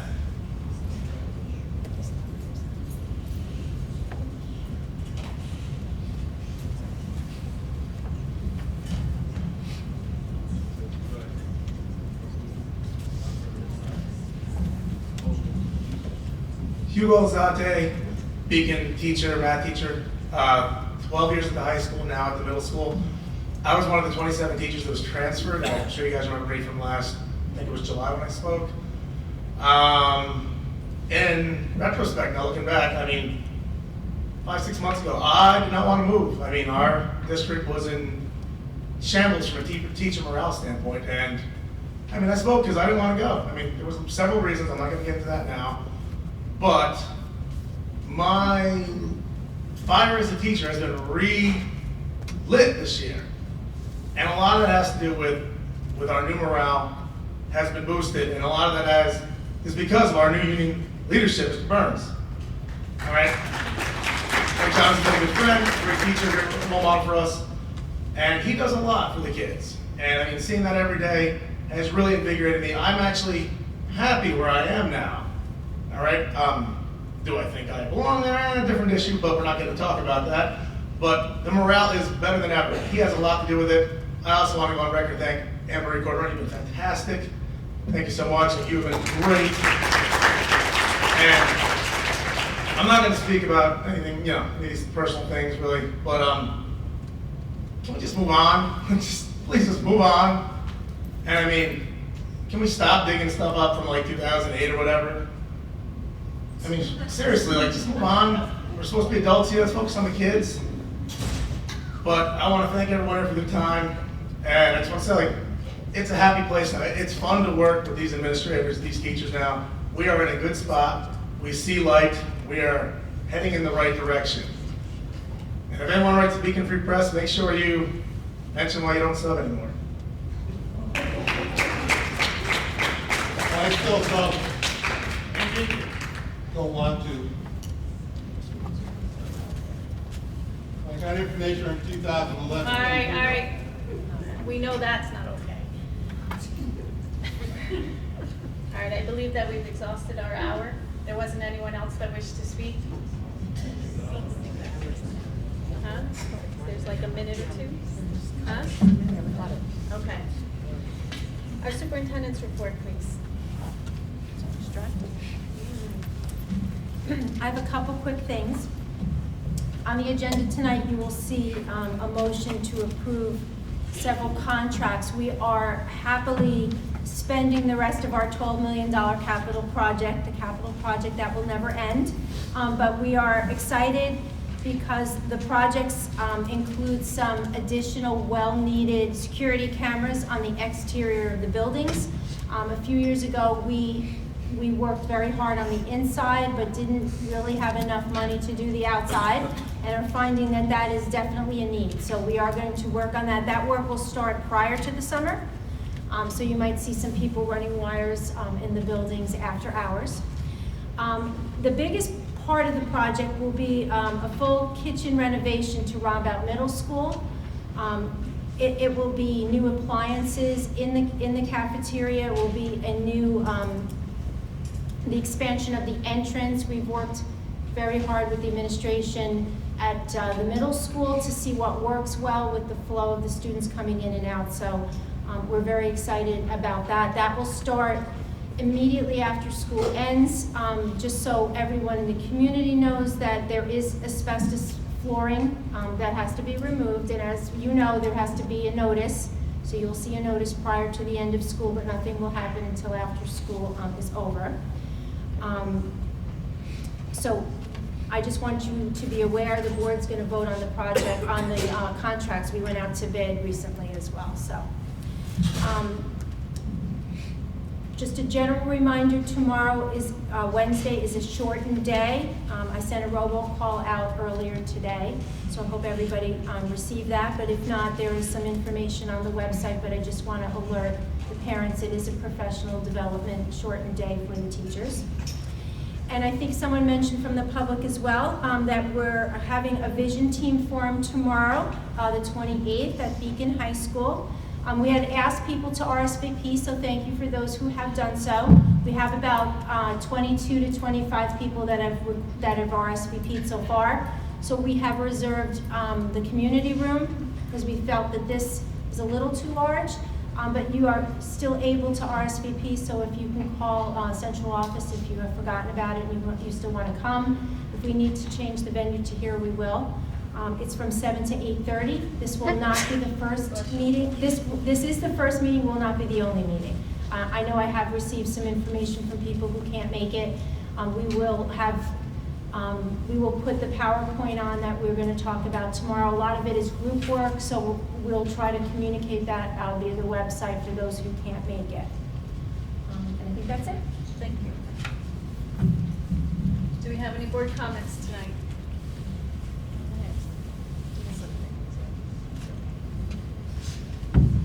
So I guess I wanted to answer Joan. I don't know if she left. But I was writing down some notes. First, I want to thank all the community members who came forward to speak regarding the superintendent search.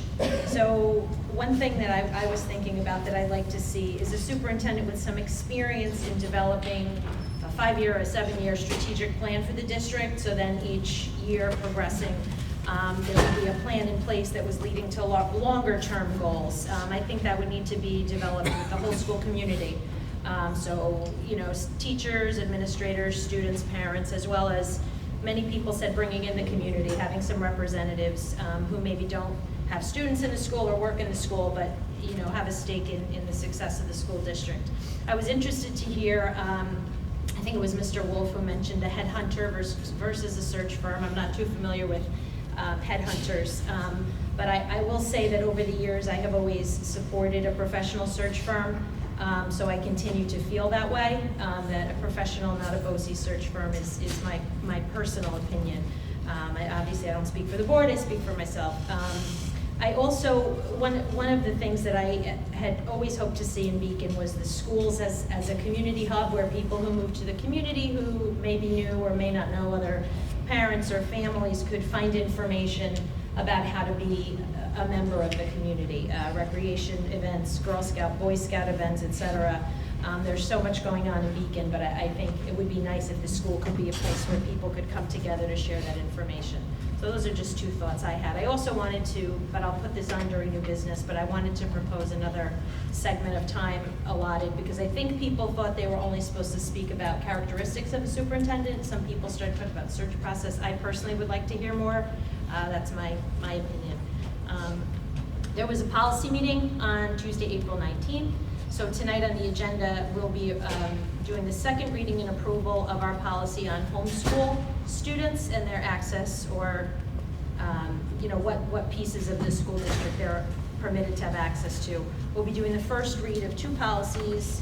1420 has to do with complaints about curriculum. And so for board members who may not exactly be aware, that the old policy indicated that if there was a complaint, the superintendent would organize a committee. This makes that a little more flexible, so depending on the nature of the complaint, the superintendent may establish a committee.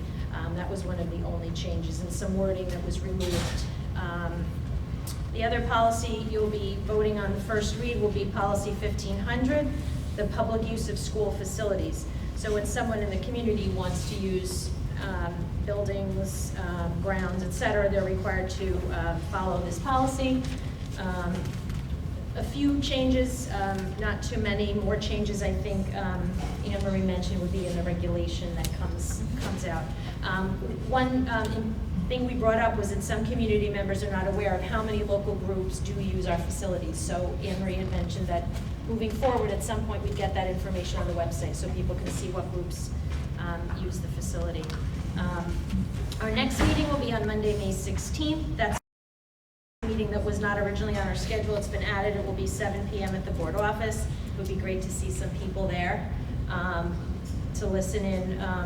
We'll be talking about our policy 1230, public participation in board meetings. We did bring that up at our last meeting. The committee agreed to a suggestion brought to increase the length of time for speakers. So that piece we discussed, but we didn't have time to discuss the rewording of a few sections that we were feeling a little uncomfortable with. We felt were a little vague, so we wanted a little more clarity. Policy 1900 is the parent involvement policy. We'll be working on that, as well as the student board member, which was something that we had thought we could put out to the voters. That's something that the board would like to do, to have a student board member. They wouldn't be a voter, a voting member of the board. They wouldn't be in executive session, but they could sit in, give a report, listen, and provide input. Unfortunately, we found out that in order for something to be on the ballot, it really needs to get in by the end of January. So our timeline, isn't there for this year, but we would still like to go ahead with preparing the policy so that moving forward for next year, we can have that. Christine, can I just ask a question? Because this was brought up several times in long past. I mean, this is one of the things I talked about in the future, and they said that, hey, we can always address it when it gets closer to election time because it has to be voted on and so forth. Now, what's the rationale and what was the committee's decision as to not have the reading and get the first reading, the second reading, and so forth, and not bring it to us for a vote? You mean right now? Like, why aren't we doing a first reading right now and then a second reading and get the policy in place? Because I believe as the policy is written, it doesn't, just because it's there, it doesn't have to be implemented. I think that's right. Yeah, so what we had said was, since we found out that it was too late, being past late January, to have it on the ballot, we wouldn't rush to approve the policy, which we... But we're not rushing because we've been talking about it since 2014, and I'm sorry I sound frustrated, but since 2014, I brought this up several times. At the first board retreat that I attended, it was brought up, and it was like, oh, we'll bring it up when it's getting closer to it. So it seems like when we don't want something, we procrastinate it, and then, oh, it's too late to get it on. Right, and so it's kind of frustrating. Right, and so what I'll say with regard to my involvement in this is the policy committee really kind of moved forward with looking at the policy for the prior meeting in March. So at that point, actually, we don't need a board policy in place necessarily to put the item on the agenda to go out to the voters. So the committee, I don't think the policy committee was the stall. That's my point. It made it to the policy committee in March. So the stall, I think, is, I'm not clear where the stall is, but the policy committee was happy to move forward with it. And I don't believe a policy needs to be in place when it's voted on by the voters. So that could have been done without the policy even, kind of being in place. So we are, on the policy committee end, because this report is just policy committee, on this end, we are ready at our next meeting to come, to the board with a policy, because our policy committee meeting is the night before, I believe, our next board meeting.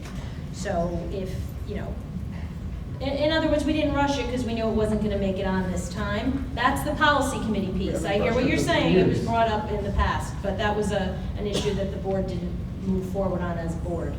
I could pull up agendas where it was discussed and minutes from meetings where it was discussed back in 2014.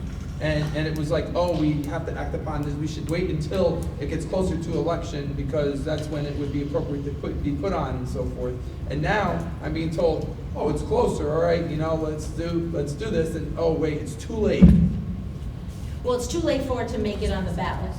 So I just wanted to add, because I actually sit on that committee, so myself, Christine, and Georgia all agree that we want a student board member. So we missed the time frame in which the student board member can be placed so that they can actually get on the ballot for the district to actually, I guess, add them onto the voters card so that they can hopefully be supported. So your frustration is mimicked, by us. And so, Christine is the reporter, she's the chair of the committee, but she is in agreement with what you're saying, I am in agreement with what you're saying, and so is Georgia. So this is an issue where we said, well, because now we know we've missed the boat for this election here, we will make sure that we process it, get everything in tow so that when we move forward, there is no missing the boat the next time. And you are correct when you say that it's been since our first year, because we all agreed in our first year that we wanted this there. So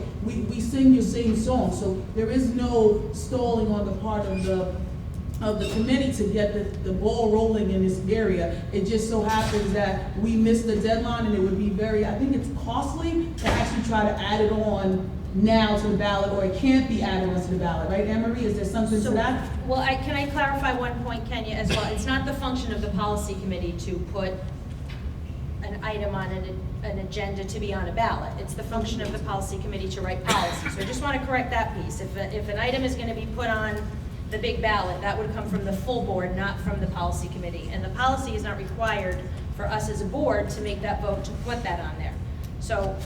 Right, but that's not what I was saying. I was saying that at the meeting, what was explained to us was the process. Right. So if I didn't clarify that initially, then I apologize. So I wasn't saying that we put it there, but what was explained to us, right, when we all were sitting there, was that it couldn't go that way, and Anne Marie can actually speak to it. There's a time frame to have the ballots printed, but there's also legal requirements. There are legal notices that have to go out in advance. So to be honest with you, I think the intention was there. I think, again, there was a lot going on between January and now, and I think it was just missed. So I don't think it was any intention, but it was, there's a time frame for legal notices, there's a time frame for printing the ballot. It wasn't done. I was at the policy committee meeting, and I know that the board members that were there are going to do the policy so that this isn't a problem in the future, so that the policy's already there, and then the decision can be made very early on when we start the budget process. We need to know when we start the budget process in January, when everyone comes to do the presentations. That's the time we need to know what needs to go on the ballot. So that we can't miss the legal requirements, otherwise the vote won't be legal that way. Oh, okay. Sorry. I'll go quick because it's late. I wanted to just say that I really enjoy having the student groups and the parent groups present at our meetings. I know in the past those have been, you could hear crickets when the board president would say, do we have any student groups, do we have any parent groups?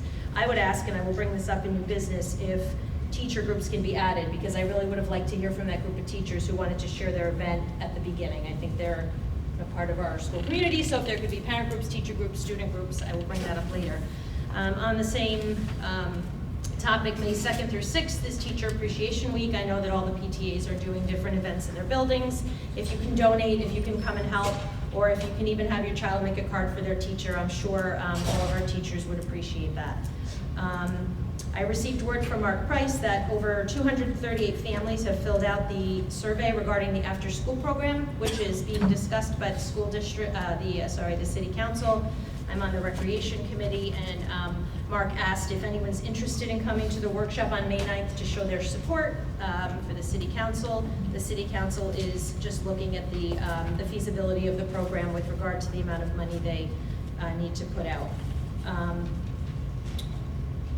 I was a little sad to see that not too many people are participating in the career fair as of yet, so I just wanted to give a little reminder, if you have a career that you would like to share, May 26th, Beacon High School. This is something that many people in the community have been asking for, so now's the time to show up and help. Michelle Palamas, is that how you pronounce it, the guidance counselor at the high school. I don't know if any other board members will be there. I'll be there. I also know the PTA needs donations to feed the people who are participating in the career fair. And That's it for my comment. Do we have any other comments tonight? Yeah, I have some. I'm still following that but so Kristen said something about running for the Board of Ed and what the experience was like and so forth. So I would just like to comment. I'll tell you my personal experience. So this is just about me when I ran. When I decided to run, I definitely had help getting signatures and so forth. Melissa and Tracy actually helped me with that process. And then it was from there. Kelly was very informative as to what was the next steps. There was some informational packets that I wrote for the Beacon Free Press, and they put it in there if you wanted to. If you didn't want to have it, you didn't have to have it, and so forth. So it was an experience to go through, but yeah, it definitely helps me have people getting signatures for it and stuff.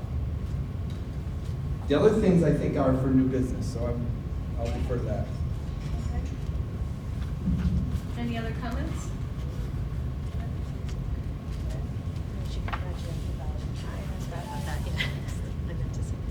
I'd like to start my comments with offering congratulations once again to Rachel Ng and to Paige Baisley on our valedictorian and salutatorian selections. It's so great to see, whatever kids make it to that stand, you just can't help but want to, feel such incredible pride. What I found incredibly funny when they were standing in front of me is, I think I remember seeing them since kindergarten. I know that I remember seeing, they've gone through, I have a graduating member of this class, so they have been classmates of my son for a very long time, and I've watched them grow. So to think of seeing them when they were, wee little people, and now they're standing before us and they're telling us of their dreams and their aspirations, such great pride, and I know that we all share in that pride for those students and for all of our graduating students. But that was great to see tonight. I wanted to address something that happened in the last meeting. At the last meeting, there was the questions regarding Mr. Rakowski and speaking before a class in our high school.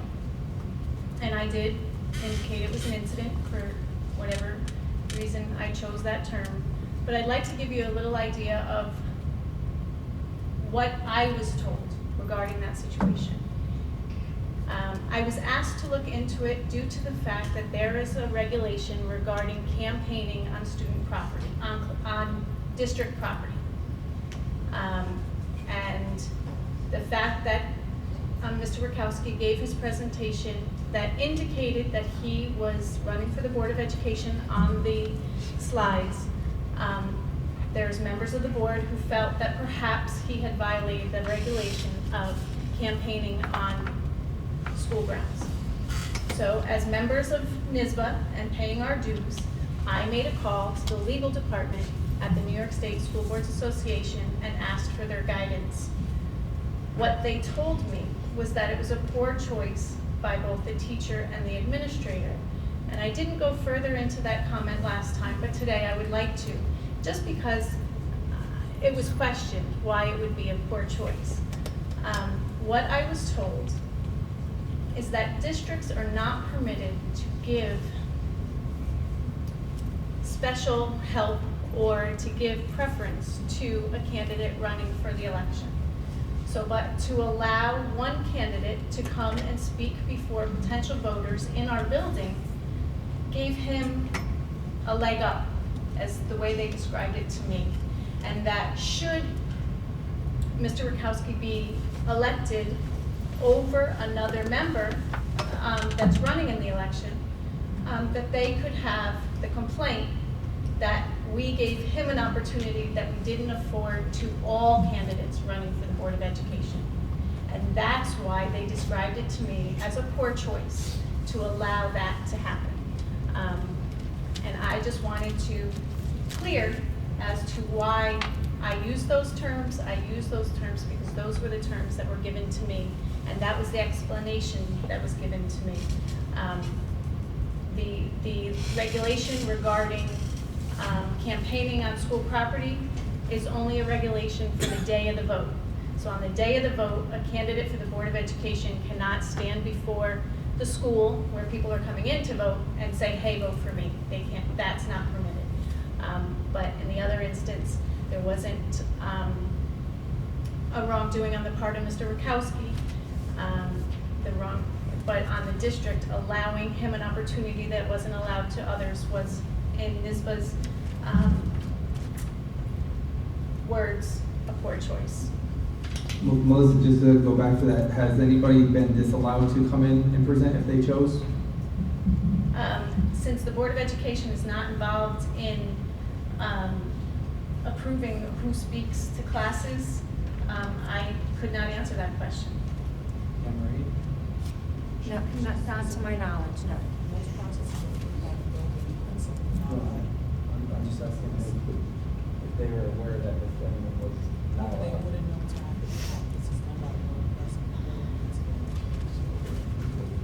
I don't know if we're supposed to be hearing them. Are we supposed to be hearing you guys? Because if you're saying something that the rest of us should hear, we can't hear you. We were debating on whether you should know or not.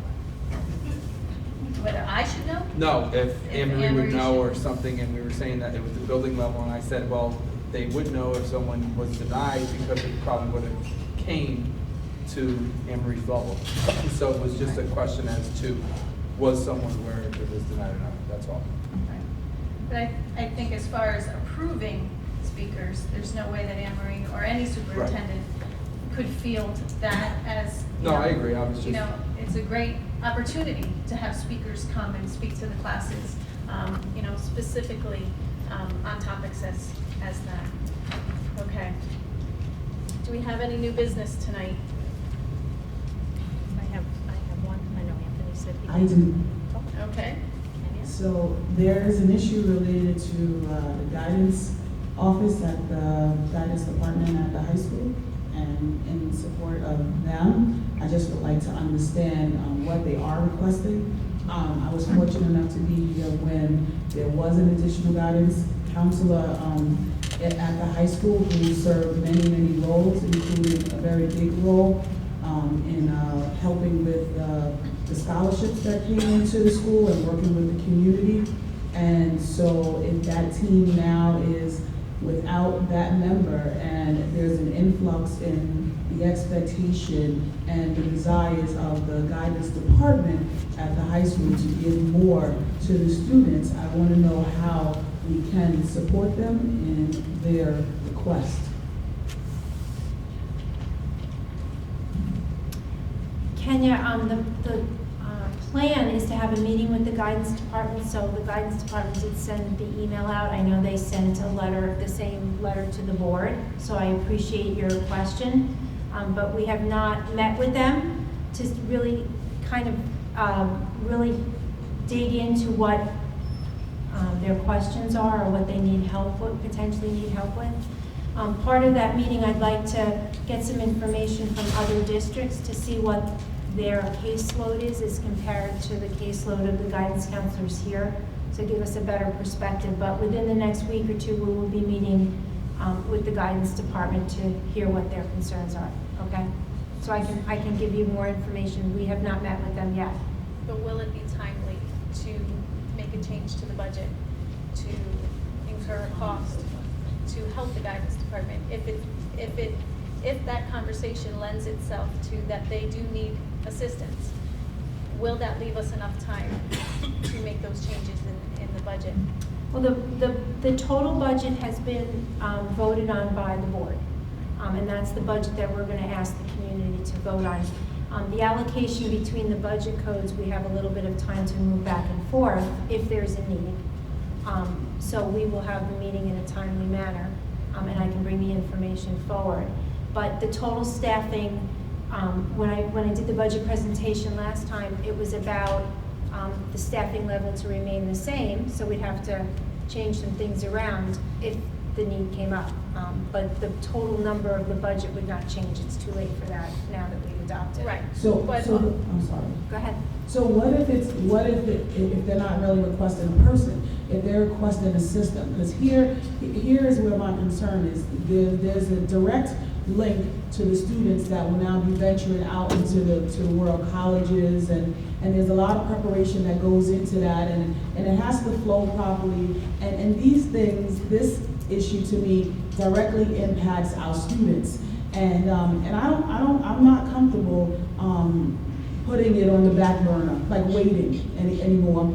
And I just wanna support what I think is a great need here. And I have 2 children that graduated from this district, and they relied wholeheartedly on the guidance department. And they did show up and show out for them. And there was guidance counselors that supported students that weren't even their students, but they did that in an effort to make sure that the needs of the kids in this district get met. So if we can include money, if they're asking for systems, if they're asking for a person, if that money is there, I think that, I'm for putting that money in a place where they can reach it and they can get to our students. I need to see action for the students in this district. Student action, Kennedy wants student action. Okay, so I appreciate your question. I'm not sure that just adding a staff member without looking at what their processes and procedures are, so I don't want to say. So I think your question is that you want to do what's best for the students, and I think that's what we all want. So maybe it's just the process and the way we actually do things now, and not additional staff. So I don't know that. I want to fully understand their concerns before making a recommendation to the board to do that. Just from my recollection of the letter, I think they talked about Naviance. And Naviance is a system that can help students with the tracking college application process. It does some personality questionnaires to give them what jobs would best fit their personality, career choices questionnaires, and so forth. And it's something that they could log into, and then it will identify colleges that best suits their needs and so forth. So it would help that system. That may be something that would be that we could fund through title grant money as well. And I think it's like $18,000 to $20,000 depending on that. So I think when you were talking about systems, that's what triggered my mind. So that's something that we may want to look at. I know other districts in the area utilize it and so forth. Right, and that's a system that would directly benefit students. Correct. Which is what Correct. And if there was some thought is. funds component, and I think that's the system that would be, how vested are they and how knowledgeable are they in it and getting the PD for it and so forth. But I think that's one of the things that could be explored in that meeting. Christine, you want to? Anthony, did you want to go next, or did you want me to go first? You could go. The first thing I wanted to bring up, which I said before, is I would like to move for the board to add teacher presentations, or whatever you call it, during the student and parent groups. If we could add teacher groups who have information to share, because just like the parent groups and the student groups, they're not just representing themselves in public comment, they're representing a group, so I believe they should be in that segment.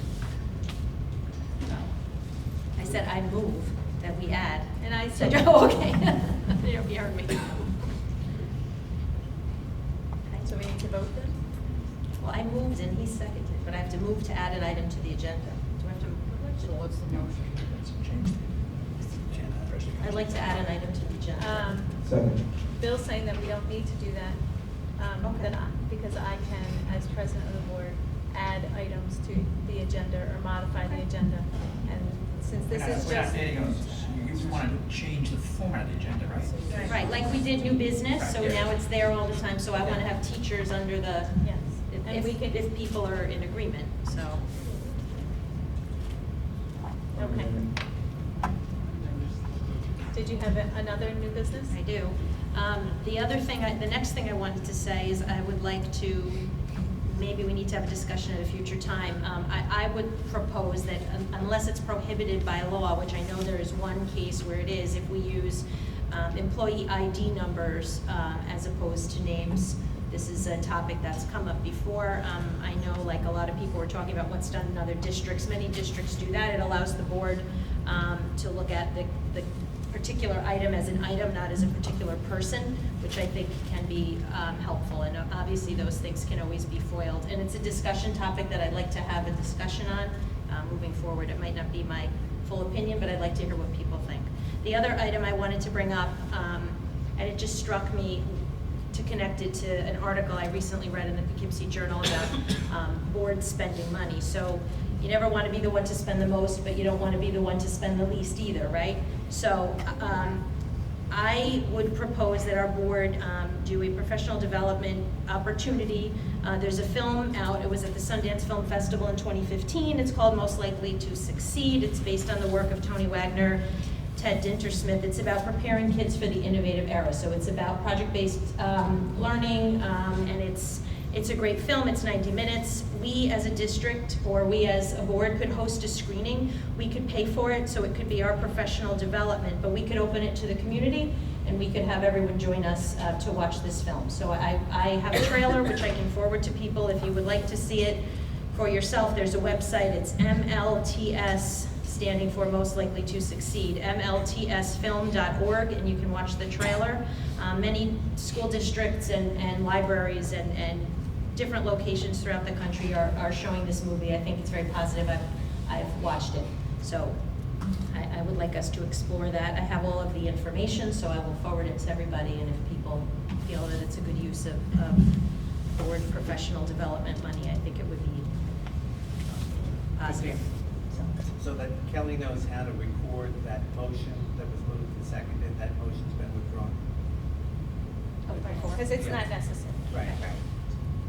So I don't know what people feel about a movie showing for the board, but then inviting the community. Yeah, I think it's fine. Does that qualify as board professional development, though? Like, what the board spends money on as far as the board is pretty regulated.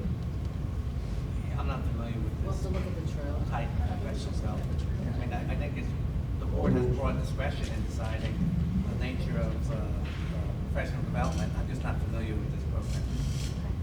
And it's not like a massive amount, it's $350. Oh. So it's not in the thousands and things like that, so. Okay. Or maybe it could be community, or maybe, you know, you're allowed to charge this whole different. Board-sponsored event. Huh? A board-sponsored event. Yeah. How can we do a board-sponsored event? How does that work? The same way. Same way? I think I need to know more details concerning what it was you wanted to discuss. All right, I'll send it out to everybody. Thank you. Very good. And what does everybody think about the employee IDs rather than names? I think it's appropriate on certain categories. I mean, I would still want to see names on both hirings and retirements, things like that. I mean, places where either it's required, or I think in hiring it's important to note. I think if it's something related to a more of a medical nature, in other words, where somebody is taking a leave of absence or you know, things like that. Personal in nature. More, yeah, well, it's, you know, where it could become more personal. I think it's better to just use employee IDs. And is that what you were thinking, Christine? Were you thinking all employee names? Not necessarily. I just wanted to have the discussion because I've seen I attended a recent board meeting in another district, and I noticed that they used ID numbers and it wasn't for everything. I think there were a couple of cases where they didn't, but you know, there was someone who needed to extend their maternity leave, and they didn't necessarily want everybody knowing were parents of students in their classes, kind of their you know, information. So again, it's not necessarily something, it's late, and people may not want to discuss it at this point, but it's just a topic to bring up. Okay. Anthony, did you have something to add? For new business? Yes. Yes.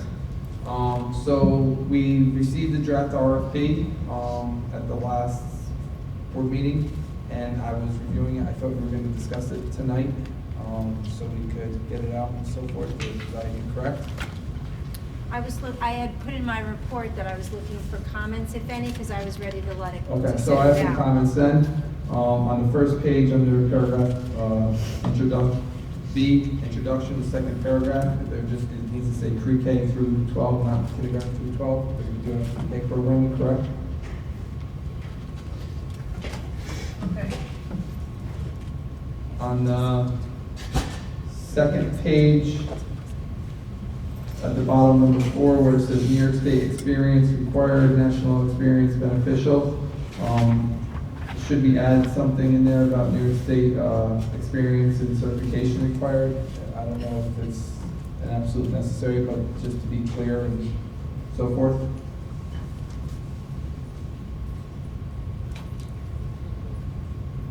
On the 3rd page, letter C, proposed search plan. The 5th bullet says what you see as a major challenge to a successful superintendent search and how you project would address them. How is it your? It says you. I think it was just supposed to be your. The next bullet, what would you consider to be reasonable timeline that the project team would use to guide the search process? But then in D, it says a proposed search schedule to include community input and with a new superintendent in place no later than January 1st, 2017. Would we want to adjust that bullet to say that, so it ends at January 1st, 2017? It looks like we wanted to develop and consider a reasonable timeline, but we're telling January 1st is where we're looking to hire by. So I just thought that could be clarified. For scopes of services, B, E1. I believe we started that process today of assisting and advising the board in developing a profile of the skills and attributes to be required with the new superintendent. So that's more of the characteristics that we're looking for, correct, in the vision that we have as a board? Yes. I just want to make sure I was clear. I'm sorry. On page 4, I would like it to read where in the top paragraph, which goes, it's a continuation of 2, the 1, 2, 3, third line where it says school district staff. I just added the language, a variety of school district staff, at least one from each bargaining unit.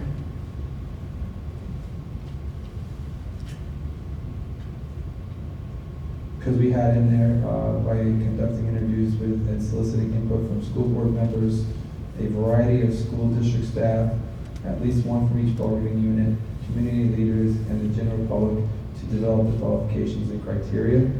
Can I add something onto that section that I don't see parents listed in there? I know that they're a community, general public, but I think we need to name the idea we'd like elementary parents, secondary parents, special needs parents, ENL parents. So yeah, then we could say at least one parent from each level of. So who's writing this I'm down? just gonna ask him that. So Anthony, I'm gonna ask you to send me that. So can you put Christine's comment on there?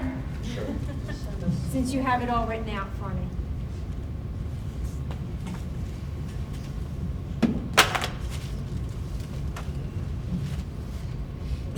Do you want to say each school, each level? Elementary, middle, high? Sure.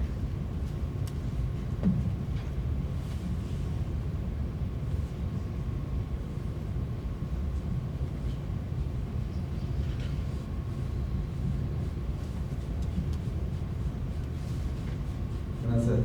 That's all I had. I had a couple questions. I don't know. There's just a couple typos. So Anthony, you're suggesting that D is removed under, so it's C? C, the sixth bullet. Oh no, CD, purpose of request for proposal, D under that. You're saying remove that? No, I'm saying on the 1, 2, 3, 4. Fifth, sixth bullet down on C, a proposed search plan. Yeah, okay. Then in D, we say a proposed search schedule to include community input and to have a superintendent in place no later than January 1st. But the sixth bullet says, what would you consider to be a reasonable timeline that the project team would use to guide the search process? I think that we need to constrain that to finish up by January 1st, 2017. Oh, you mean to have the date here? You want to just put the date at the end of that? And then we could get rid of the,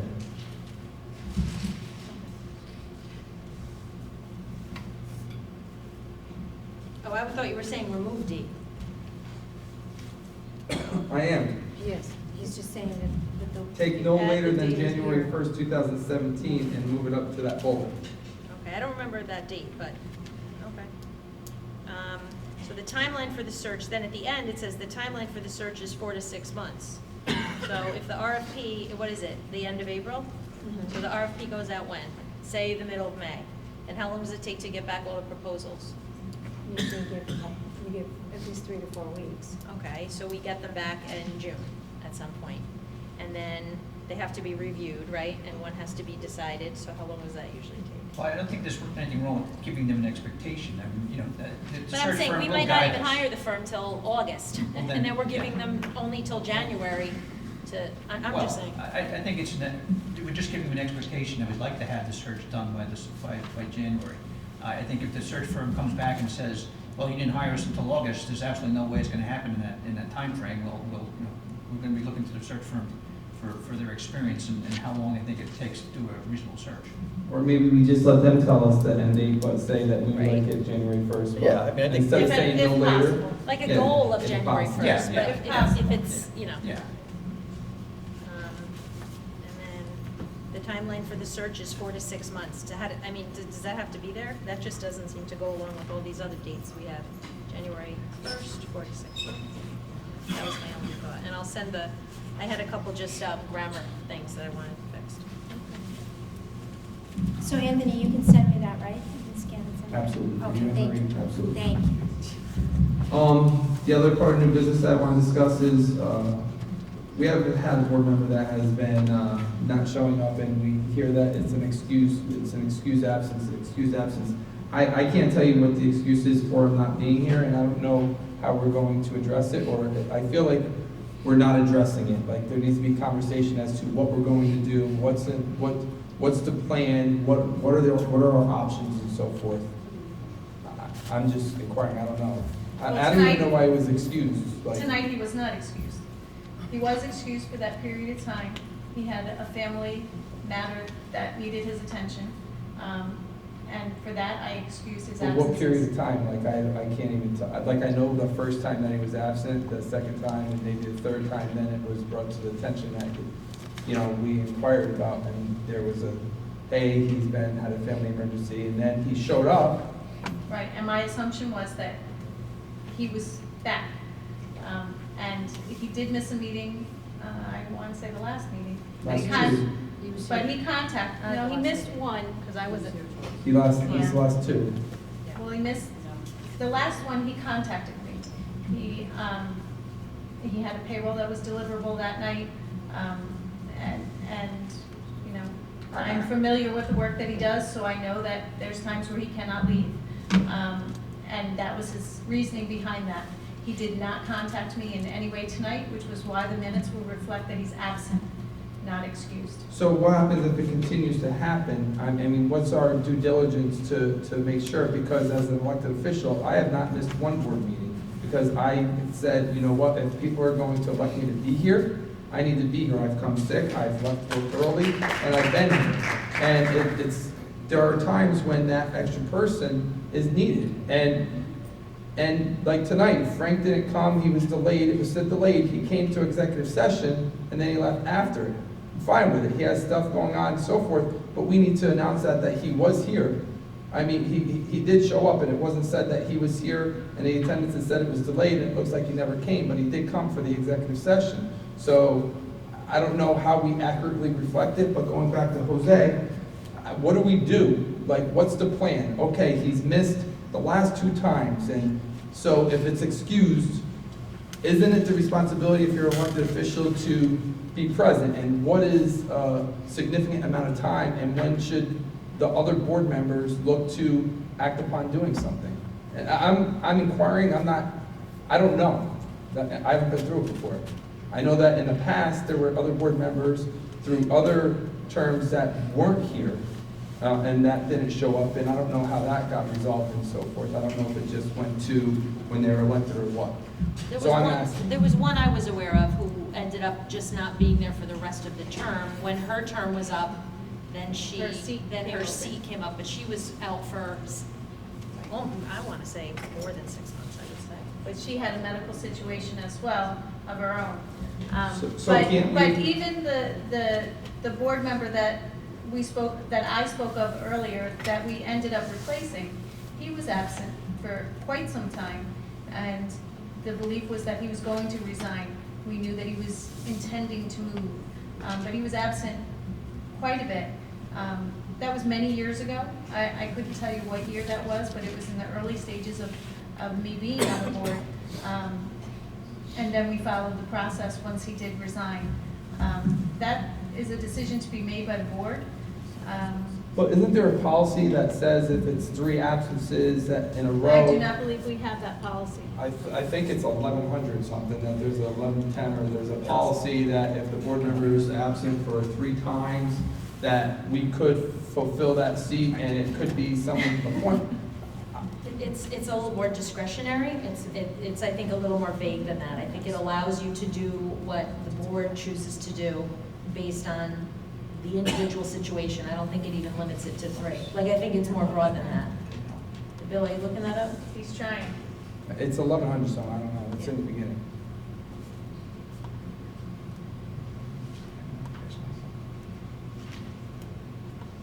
And what would be your suggestion then, Anthony?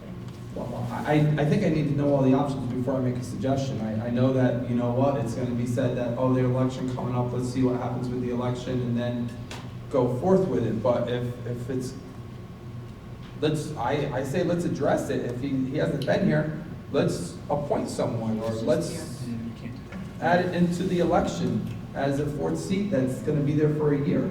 But I think we have to give him that opportunity.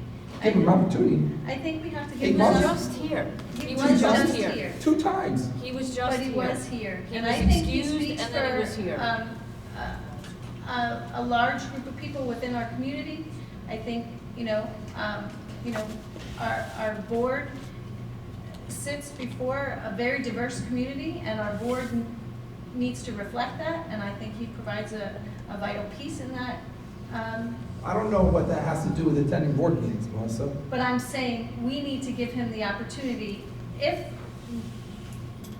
we need to Give him the opportunity. My I question have is. never had a conversation with him of, So my you have question to is, show up, or then- we're going to give your seat away. Then why haven't we? Because it's been 2 meetings in the last 8 months, I believe.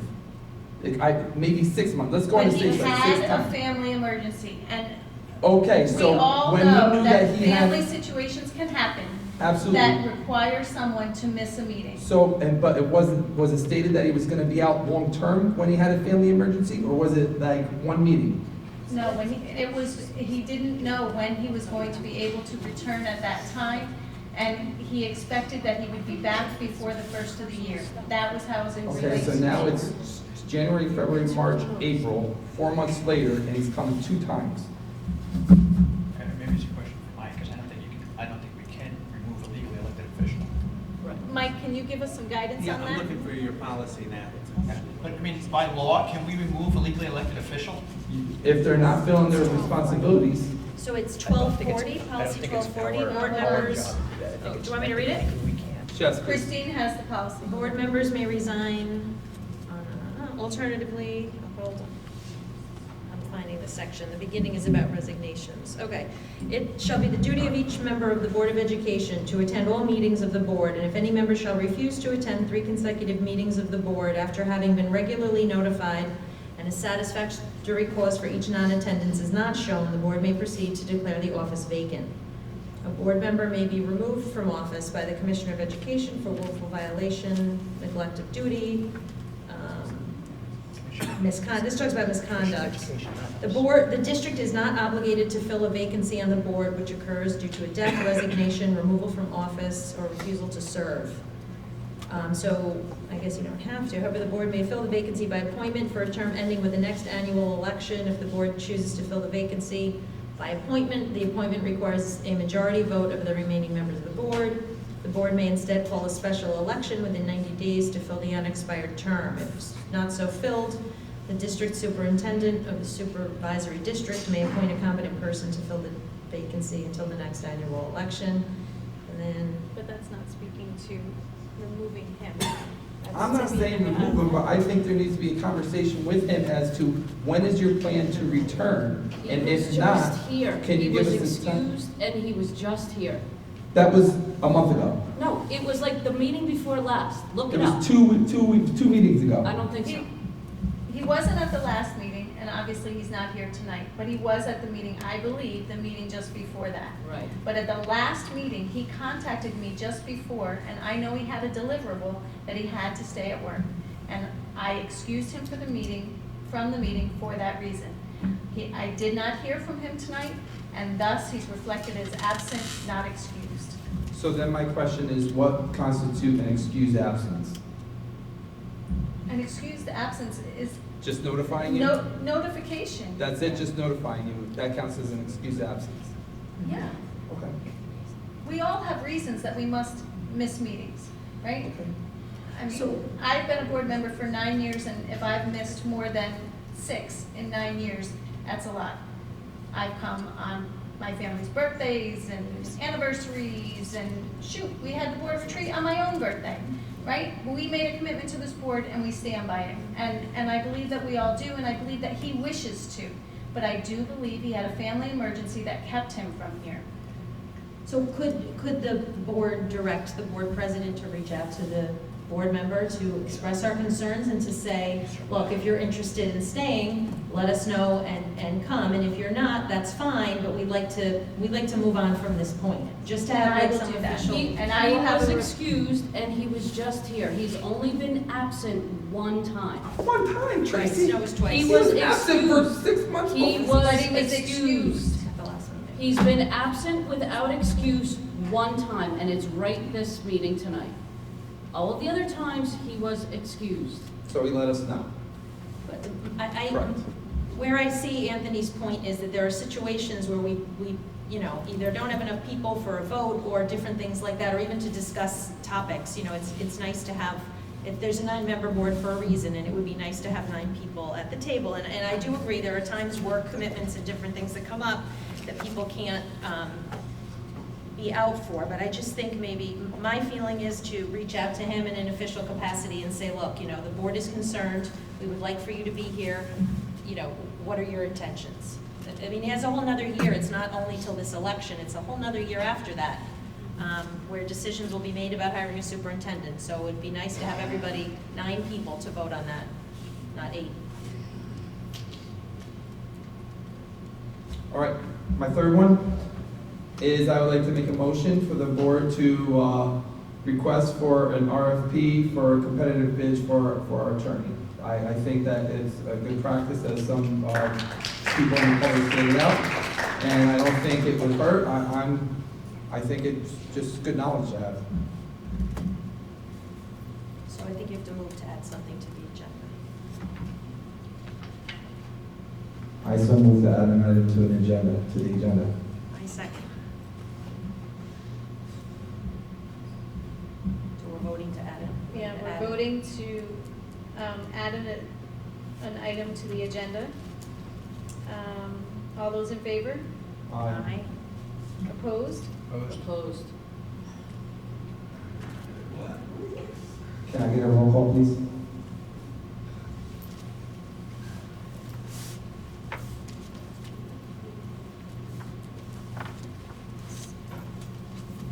Mrs. Gadsden? So can I just clarify right now, we're voting to add an item to the agenda, we're not voting on the item. So, I have a question. That clearly failed. Do we really need to do a roll call? Yes. I'm asking the president. Thank you. Why wouldn't we want a roll call? They clearly failed. What would be the purpose of a roll call? I didn't get that. I heard 2 no's and 2 yeses. You heard all everybody shouted out at the same time. But let's talk, but we're first talking about this in new business, right? And then you're making a motion? Are we gonna talk about it first and then you'll make a motion to add it? I made a motion in new business to add an item to the agenda. I thought that's what the purpose of new business was, is if we wanted to add an item to the agenda, we would do it in the new business section of the agenda. Right, but I thought we would talk about it before we add it to the agenda, only because should It's we gonna add get it? talked about regardless. Right, but then we have to pull it. If we add it to the consent agenda, then if we want to talk about it, we have to pull it, right? Or we don't? Is the issue that we don't want to talk about it now, or that we want to procrastinate? I mean, I don't know. Is it that we don't want to talk about it now, or we want to procrastinate the conversation? No, I want to understand the timeline. The timeline of what? The timeline of you're asking to put out an RFP for our attorney. Okay, but our attorney contract begins on July 1. Correct. So how, at this time, to put an RFP out, would it be possible to go through that process and have a new attorney set up for July 1? I mean, I have two concerns. I mean, the first one is just. Can I just interrupt you? I feel like this is a discussion once the item's on the agenda. Right, it's not on the agenda. So I feel like the people, my opinion, I've always said this is if somebody wants to add something to the agenda, I'm going to support it because then we can all discuss it and vote on it. We're discussing it, it's not even on the agenda. So, So can we get a roll call of the vote?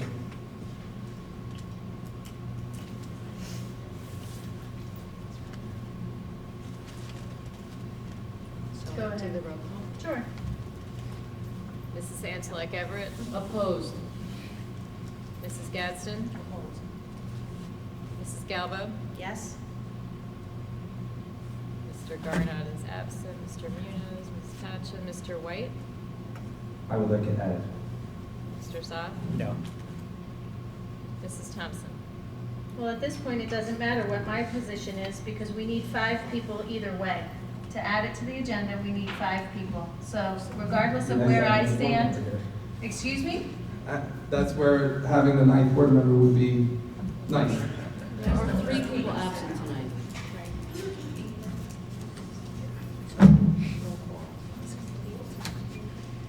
Do we have any other new business tonight? I just wanted to find out if you could add, the teacher, meeting that we were supposed to have. Is this the area to bring that back? I'm sorry, I didn't understand. We're supposed to have the teacher meeting, right? The meeting with the teachers, the admins from the building, and I really wanted to have that. I really wanted to meet with them, and that didn't happen. So is this where I can ask again? Can you ask them to meet with them, please? Yes, we can put that request out I and we just can want to do ask. stuff that's related to the kids and the teachers in the district. And I wanted to know how difficult to get into that. Right. Well, we can put that request out to meet with the teachers once again, and hopeful that we can find a date that is accommodating for all, so that we can all be together to share those ideas as we expressed in the fall. Okay. Anything else we wish to discuss? Okay, we're now going to vote on the BOCES Board of Education and Administrative Budget.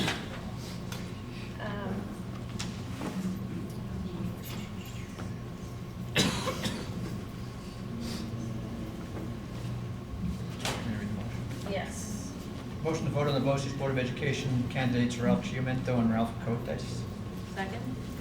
All those in favor? Aye. Opposed? Melissa, can we just go back, because I don't think you voted on the roll call. You didn't answer. My vote was yes, Anthony.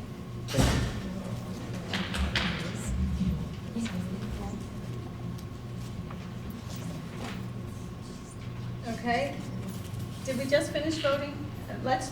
No, we don't. Okay. So we're voting on the motion for BOCES Board of Education candidates Ralph Chimiento and Ralph Coates. All those in favor? Aye. Opposed? Motion carried. May I have a motion for the BOCES administrative budget? Motion to approve the BOCES Board of Education and Administrative Budget. Second. All those in favor? Aye. Opposed? Motion carried. May I have a motion for the consent agenda? Motion to approve the consent agenda? Second? All those in favor, or comments and questions? All those in favor? Wait. Wait. So I can hear chatter. I lost track of when I should say this, but there's an item I want to have separate. Okay, that's during the comments and questions, so which item did you want to pull? 12.02. Mhm.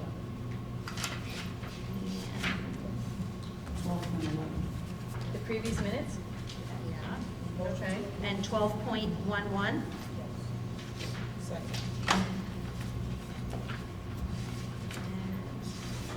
I think that might be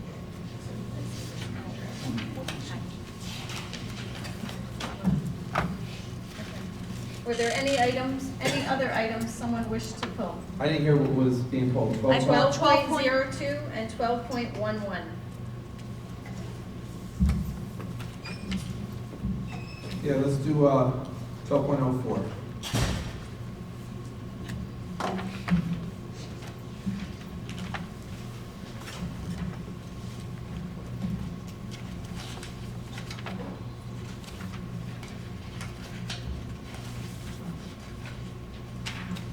Okay, so we're voting on the consent agenda items, 12.02 through 12.11, less 12.02, 12.11, and 12.04. All those in favor? Aye. Opposed? Motion carried. Okay, may I have a motion for agenda item, yeah, 12.02. Motion to approve the minutes of the previous regular meeting. As for the agenda. So my question was, I was not able to. Well, we need a second Oh, first. sorry. Second. All right, Jen, you get it. So Okay. I brought this out because I was unable to find the minutes of the meeting on Monday, April 11th to review, to vote on. So I didn't see them here in board docs, and I didn't see them in. They're on the April 11th agenda. If you go to that meeting. the Oh, minutes are got you. there. Okay, thank you. In the past, I recall it being a link at the bottom, which is why I asked. Until they're with the new system, until they're approved. With the new board docs, until they're approved, they sit as a draft until they're voted on, and they move over. Okay, thank you. So each time we'll be required to go to the last meeting to look at the minutes. As the draft. Okay, Okay. thank you. Okay, any other questions? All those in favor? Aye. Aye. Opposed? Motion carried. We have a motion for agenda item 12.11.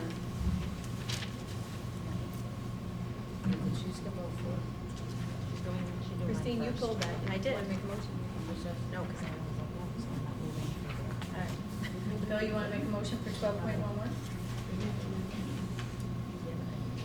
I'll soon like it back to that. Approve second reading and adoption of policy 1741, homeschool students. Is that it? Yep. Second. All right, comments or questions? I shared my comments last time. I don't support this policy, so I just wanted to pull it so that I could vote no. Okay. Any other comments? Okay, so we're voting on agenda item 12.11. All those in favor? Aye. Opposed? Aye. Aye. Which means we don't have 5 to approve, right?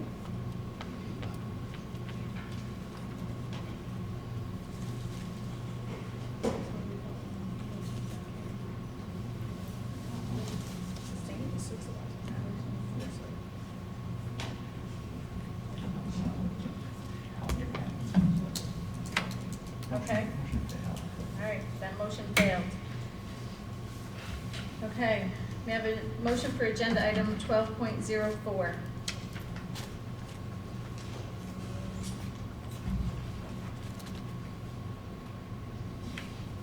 Motion to approve point 12.04 as written.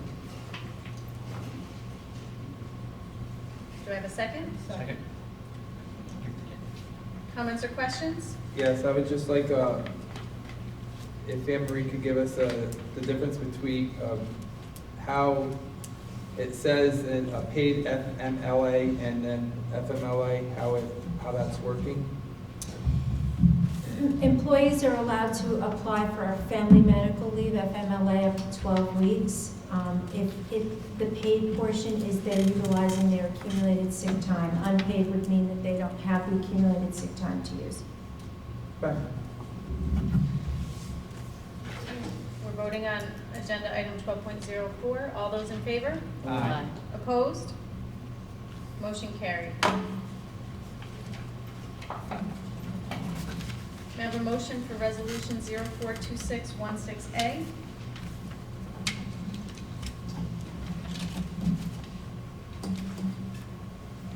Motion to adopt resolution 042616A as per the agenda. Comments or questions? Yes, I would like to table this resolution. Based on what? Based on the fact that I got it today, and I haven't been able to digest all the components of it. Okay, so you've made a motion to table. I would Correct. second. Okay, all those in favor to table? Aye. Opposed? Opposed? Opposed. All right, so what happens here, Mike? Stays on. Stays on. Stays on and we vote? Yeah. Okay. Okay. So we're voting to adopt resolution 042616A. All those in favor? Aye. Opposed? I abstain. I don't feel it's appropriate for me to vote without having all the information that I feel is necessary to vote on the item. And Christine, you voted? I wanted it tabled because I felt I needed more time as well, so I chose to vote no. I probably should have just said I need more information to vote, so. Okay. Well, the motion has failed, as there's not 5 members that wish to adopt the resolution. So it will come back on the next agenda. May I have a motion to adjourn the meeting? Motion to adjourn the meeting.